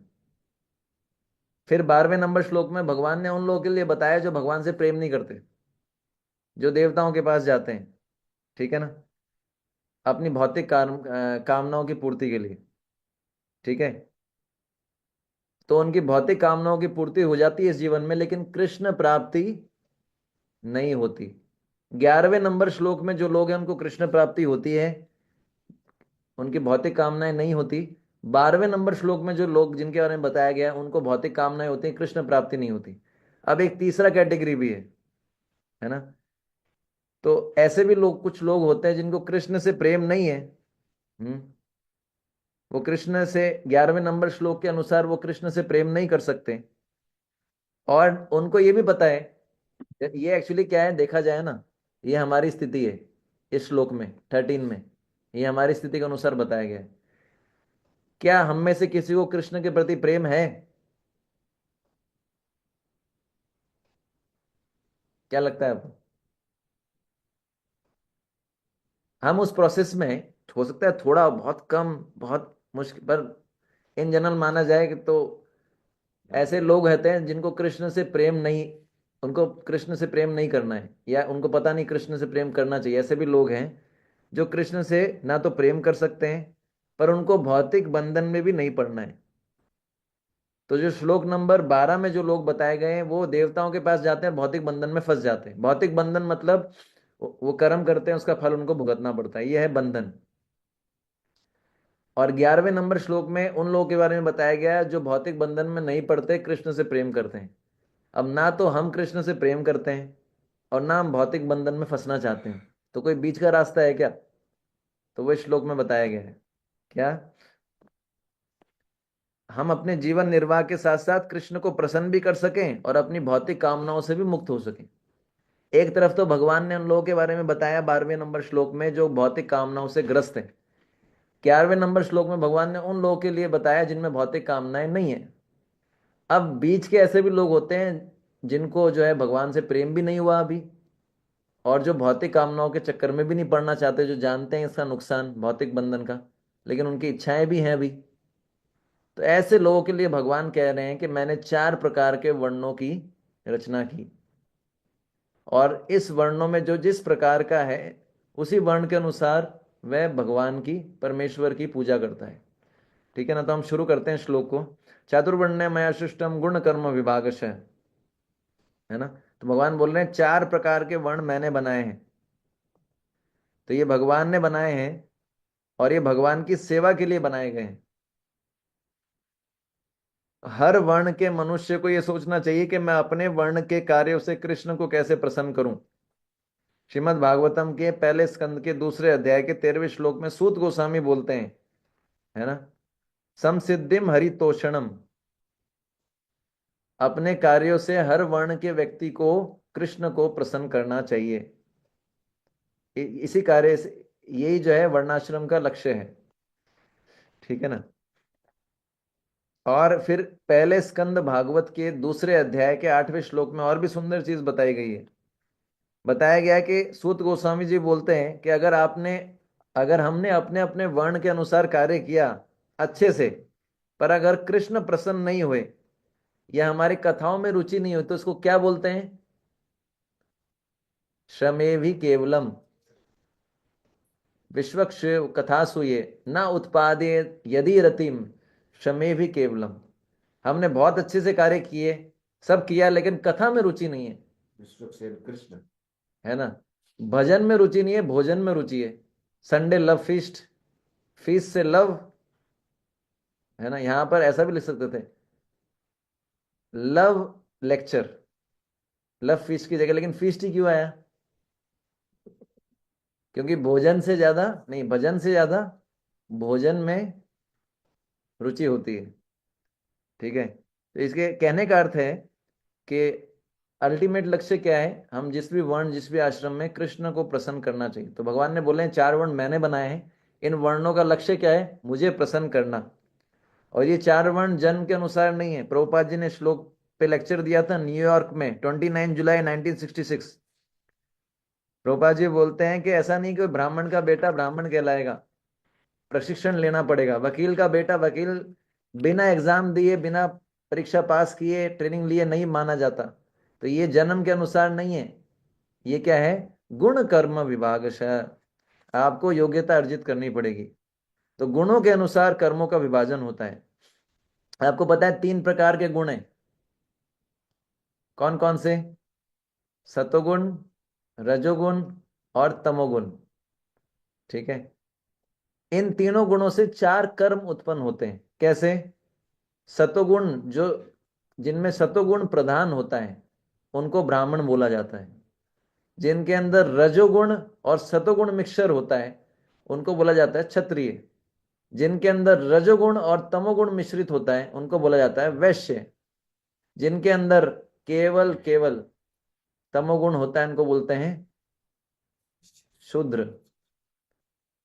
समझ में आया? तो ये 3 गुणों से क्या निकले? 3 गुणों के कॉम्बिनेशन से सतोगुण शुद्ध, केवल सतोगुण, केवल तमोगुण, सतोगुण रजोगुण, रजोगुण तमोगुण मिक्स करके 4 वर्ण बने, ब्राह्मण, क्षत्रिय, वैश्य, शूद्र। समझ में आया? ये आपने सुना होगा। ठीक है, तो वर्ण शब्द का अर्थ होता है रंग। वर्ण शब्द का अर्थ क्या होता है? रंग। रंग सुना है? रंगना, रंगना। अभी होली आएगी ना, तो उस पर सब क्या करते हैं? एक दूसरे को रंगते हैं, बदला लेते हैं। अभी तो आजकल तो वैसा होली है नहीं, भगवान के समय ऐसा होता था, है ना? अभी भी जो है भगवान के समय सारे फेस्टिवल्स भगवान से कनेक्टेड है। तो वर्ण का अर्थ होता है रंगना। तो भगवान कह रहे हैं कि 3 गुणों के अनुसार 4 कर्म बने, और मनुष्य की बुद्धि 4 प्रकार के, मतलब यहां पर वर्ण का अर्थ भगवान क्या बताना चाहते हैं कि मैंने मनुष्य की बुद्धि 4 प्रकार के वर्णों से रंगी। हम्म यहां पर चातुर्वर्ण्यम मया सृष्टम, भगवान बोल रहे हैं मैंने क्या किया? भगवान ने 3 गुणों के द्वारा मनुष्य की बुद्धि को 4 प्रकार के कर्मों से रंगा। मतलब 3 गुणों के मिक्सचर से 4 ब्राह्मण, क्षत्रिय, वैश्य, शूद्र, 4 प्रकार के कर्म विभाग बनाए, 4 प्रकार के जो है लोग बनाए। ठीक है ना? और फिर जो है, हालांकि भगवान जो है इन तीनों गुणों से ऊपर हैं। ठीक है ना? भगवान के नियंत्रण में तीनों गुण हैं। भगवान जो है चारों वर्णों से ऊपर हैं। ना ब्राह्मण, भगवान ना ब्राह्मण है, क्षत्रिय, वैश्य, शूद्र है। ठीक है ना? तो अगर यहाँ पर वर्ण का अर्थ रंग माना जाए, तो भगवान उस कलाकार के समान है। जैसे आपने पेंटर को देखा है, पेंटर ब्रश लेके क्या करता है? पेंटिंग करता है। तो भगवान वो पेंटर हैं, और वर्ण को यहाँ पर कलर माना गया है। तो भगवान वर्ण रूपी कलर को यूज कर रहे हैं, और क्या कर रहे हैं? ठीक है ना? ऐसा बताया जाता है कि भगवान बुद्धि को रंगते हैं, है ना? तो भगवान बुद्धि को रंगे या ना रंगे ये उनकी इच्छा है। ठीक है ना? पर ये जरूर है कि भगवान जो है, अगर कोई जीव भगवान का भजन करता है तो उसकी चेतना को में से भौतिक चीजों को निकाल के और उसको अपने भक्ति के रंग से भी रंग देते हैं। ये समझ में आया आपको? ये क्लियर हुआ? यहां पर वर्ण का अर्थ है रंगना। तो भगवान बोल रहे हैं कि मनुष्य की बुद्धि को 3 गुणों से क्या करता हूं? रंगता हूं, और 4 प्रकार से मैंने रंगा है। 3 गुणों के द्वारा। गुण क्या हो गए? यहाँ पर पेंट हो गया। जैसे कोई कलाकार होता है, पेंटिंग करता है, वाटर कलर या कुछ यूज करता है, तो भगवान तो हो गए वो कलाकार। और जो है ये 3 गुण हो गए वो स्याही या वो कलर। और मनुष्य की बुद्धि को भगवान ने रंगा, वो क्या हो गई? शीट हो गई। और 4 प्रकार से, तो इसलिए 4 बने ये। और ऐसा बताया गया है भागवतम में कि ये 4 वर्ण भगवान के शरीर से उत्पन्न हुए हैं। भागवतम में दूसरे स्कंद के पहले अध्याय के 37वें श्लोक में, जब भगवान ने सृष्टि के पूर्व अपना विराट रूप बताया था, तो भगवान ने अपने मुख से ब्राह्मणों को प्रकट किया, अपने हाथों से क्षत्रियों को प्रकट किया, अपने पेट से वैश्यों को प्रकट किया, अपने चरणों से शूद्रों को प्रकट किया। तो चूंकि ब्राह्मण जो है भगवान के मुख से उत्पन्न हुए हैं, इसलिए उनको मानव समाज का जो है मुख माना जाता है। और कभी कभी ऐसा भी बोला जाता है कि ब्राह्मणों को खिलाना भगवान को संतुष्ट करना है, या वैष्णवों को खिलाना, क्योंकि वो क्या है? भगवान के, इसलिए प्रसाद खिलाते हैं ना। भक्तों को बुला के आमंत्रित करते हैं, उनको प्रसाद खिलाते हैं, घर पे बुलाते हैं ना आप लोग? बुलाते हैं कि नहीं बुलाते हैं? ये भगवान को प्रसन्न करने का सबसे अच्छा तरीका है, वैष्णव को प्रसाद खिलाना। ये अग्नि में घी डालने से भी ज्यादा प्रसन्न करता है भगवान को, वैष्णव के भक्तों के मुंह में प्रसाद, उनको प्रसाद खिलाना है ना, प्रसाद को ऑनर करना ऐसे इस प्रकार से।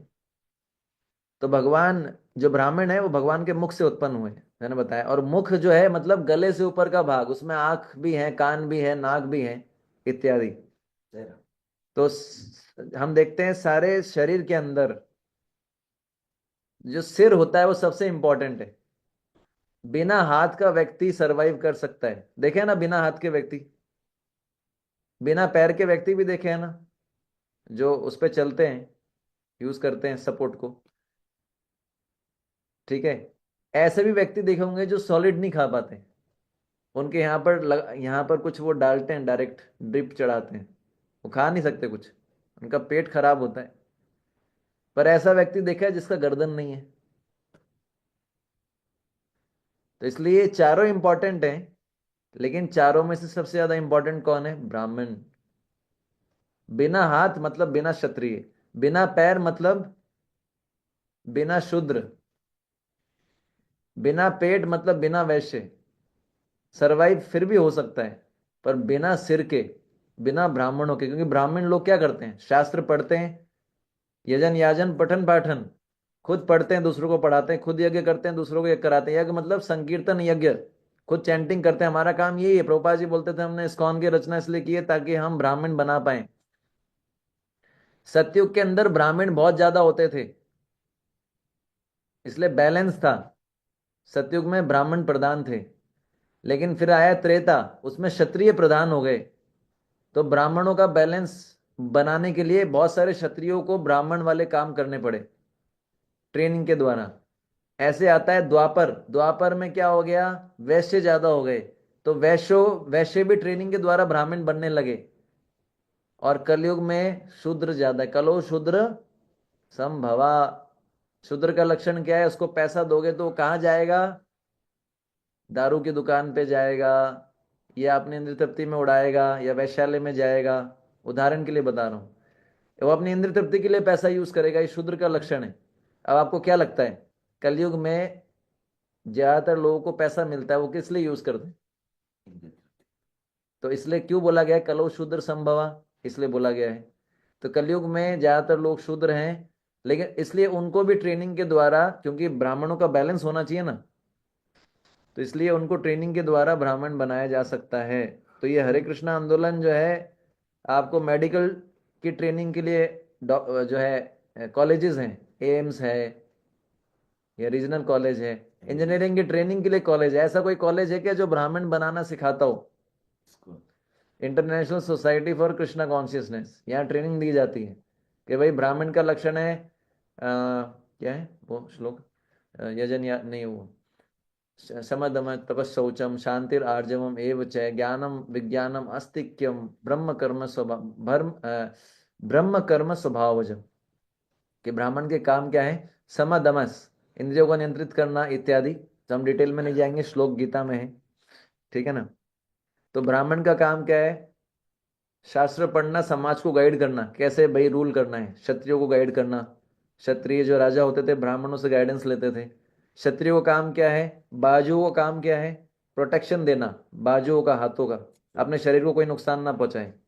तो बच्चों को, गायों को, महिलाओं को, वृद्ध लोगों को प्रोटेक्शन देना, ये क्षत्रिय का काम है। उसके बाद क्या है? वैश्य का क्या है? पेट से कंपैरिजन किया गया है। पेट क्या है? डाइजेस्ट करता है, पूरी एनर्जी देता है सारे अंगों को।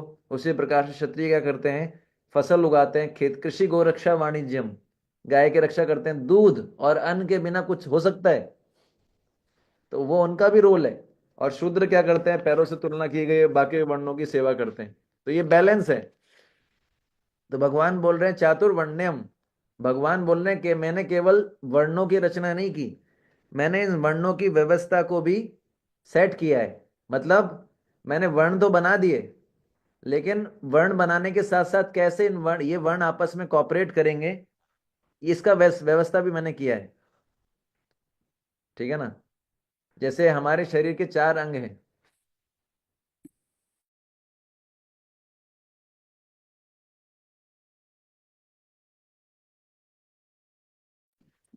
तो शरीर के अलग अलग अंग है, हाथ पैर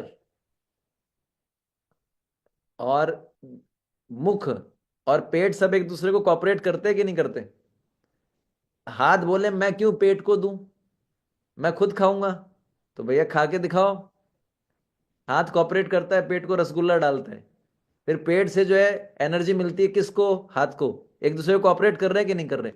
इसलिए ब्राह्मण क्षत्रिय वैश्य शूद्र एक दूसरे को कॉपरेट करते हैं। भगवान बोल रहे हैं कि वर्णों को बनाने के साथ साथ इनको कॉपरेट करना का सिस्टम जो है वो मैंने बनाया है।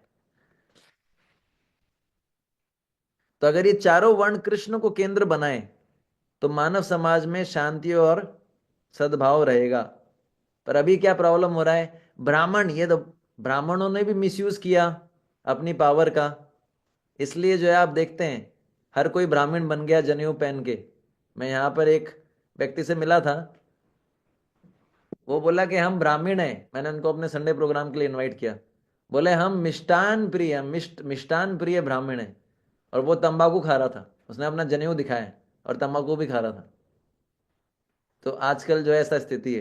तो ब्राह्मणों ने अपने पोजीशन का मिसयूज किया, इस कारण से जो है अभी ब्राह्मणों का इतना विरोध होता है। पर ये जो है आज जो हम देख रहे हैं कास्ट सिस्टम, ये वो कास्ट सिस्टम नहीं है जो भगवान के टाइम था। ये जो वर्ण सिस्टम भगवान ने बनाया गलत नहीं है, पर आजकल जो कास्ट सिस्टम देख रहे हैं वो मनुष्य के कारण है। सब जो व्यवस्था देख रहे हैं, तो मानव समाज को पूर्ण बनाने के लिए चारों वर्ण होने चाहिए। मानव शरीर को पूर्ण बनाने के लिए हाथ भी होने चाहिए, पैर भी होने चाहिए, पेट भी होना चाहिए, सिर भी होना चाहिए। समझ में आया? तो इस्कॉन वो काम कर रहा है ब्राह्मण बनाने का, इसलिए बहुत इंपॉर्टेंट चीज है। ठीक है ना? तो हमारा जो लाइफ स्टाइल वो ऐसा ही, सुबह जल्दी उठना, दिन में स्नान करना, है ना, जो हम फ्रेश होने जाते हैं, शुच करने के लिए स्नान करना, संध्या वंदन करना, भगवान को भोग लगाना, ये सब हमारा ब्राह्मणिकल लाइफ स्टाइल है। तो हमको ट्रेनिंग भी मिलता है, क्योंकि बिना ब्राह्मणों के कोई जो है, बिना मुख के, बिना मुंह के कैसे चलेगा शरीर, ये समाज कैसे चलेगा? फिर भगवान बोलते तस्य कर्तारम अपि माम विद्धिम अकर्तारम अव्ययम। भगवान बोल रहे हैं कि मैंने 4 प्रकार के वर्णों की व्यवस्था की, पर मुझे अकर्ता और अव्यय मानो। तो भगवान यहाँ पर ये क्यों बोल रहे हैं कि मैं कर्ता अकर्ता हूं? ठीक है ना? तो भगवान बोल रहे हैं कि मैंने ही बनाया है और हर व्यक्ति को अपने अपने वर्ण के अनुसार ही कार्य करना चाहिए। अगर वो किसी दूसरे व्यक्ति का, दूसरे वर्ण के व्यक्ति का अनुशीलन करेगा तो क्या होगा? पर धर्म भयावह। अपने वर्ण के अनुसार कर्म करना चाहिए। तो भगवान ने बनाया, भगवान खुद बोल रहे हैं कि मैंने 4 प्रकार के वर्ण बनाए हैं। फिर भगवान यहां पर ये क्यों बोल रहे हैं कि तस्य कर्तारम अपि माम? भगवान बोल रहे हैं कि मुझे 4 प्रकार के वर्णों की व्यवस्था का कर्ता होते ही मुझे अकर्ता मानो। भगवान खुद बना रहे हैं, फिर खुद क्या बोल रहे हैं? मुझे अकर्ता मानो। इसका अर्थ क्या है?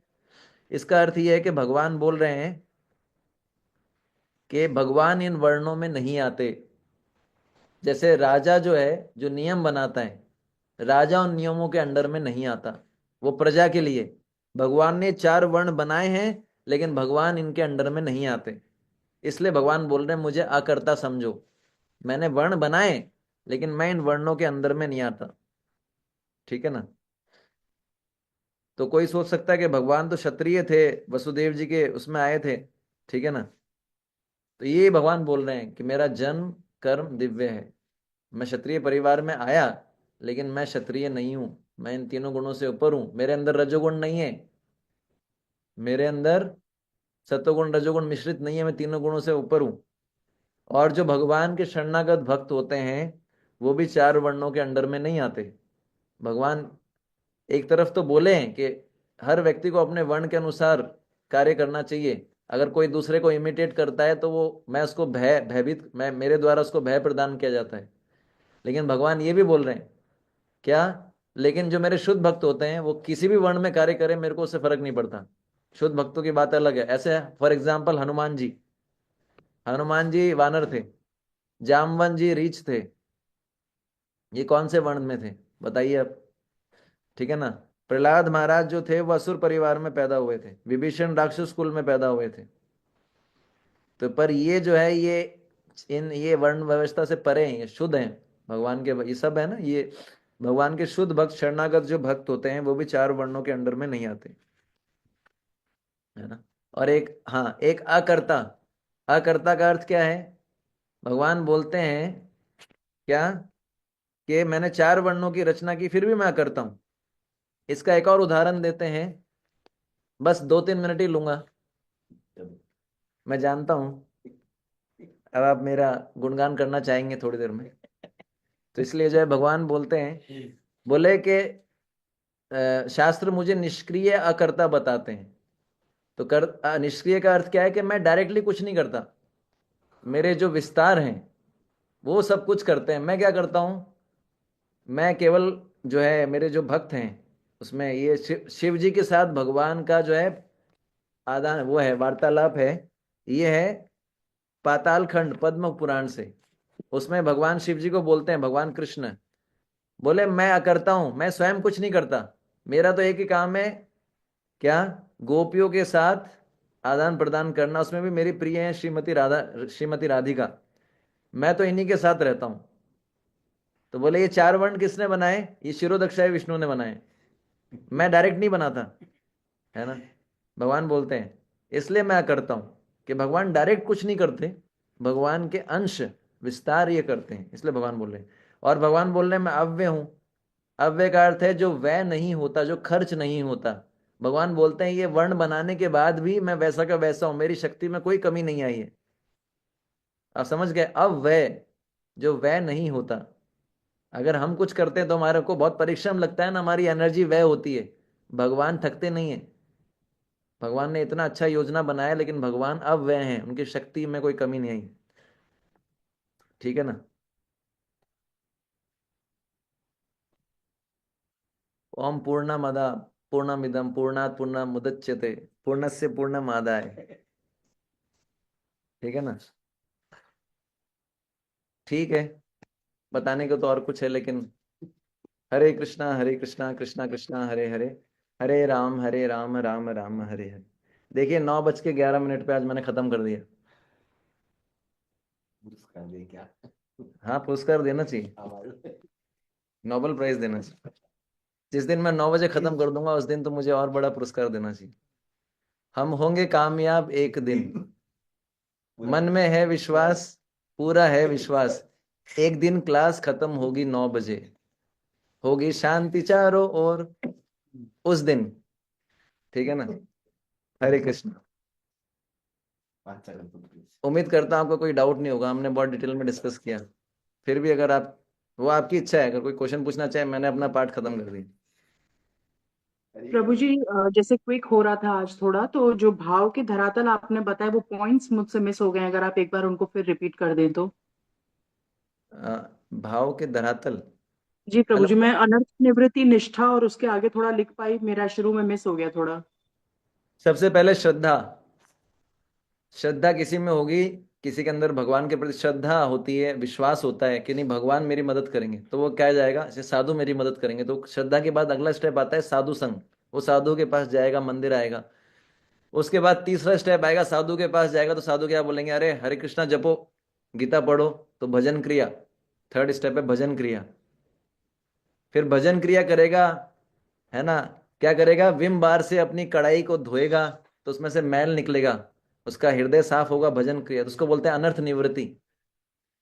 फिर अनर्थ निवृत्ति करने के बाद क्या होगा, धीरे धीरे उसका हृदय साफ हो जाएगा, फिर उसको घंटों घंटों जप कर पाएगा, श्रवण कर पाएगा, उसको नींद नहीं आएगी, उसको आनंद आने लगेगा। इसको बोलते हैं निष्ठा। बोर नहीं होगा, उसको उबासियां नहीं आएंगी फिर। ठीक है ना। उसके बाद फिर इससे भी ऊपर आता है रुचि। जैसे अभी हमारी भोजन में रुचि है ना।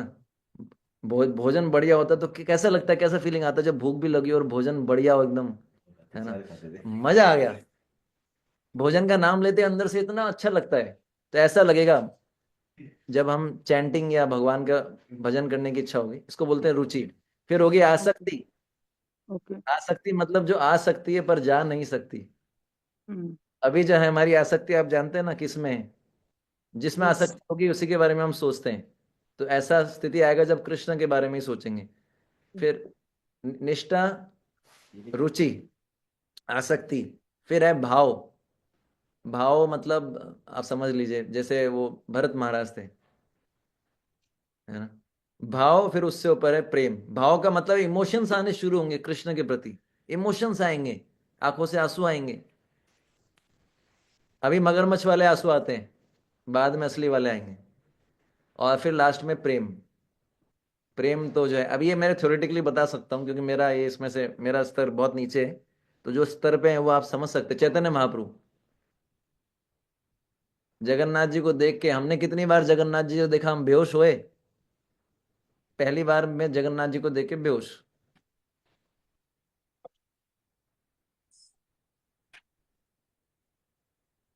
ठीक है। Thank you so much Prabhu ji.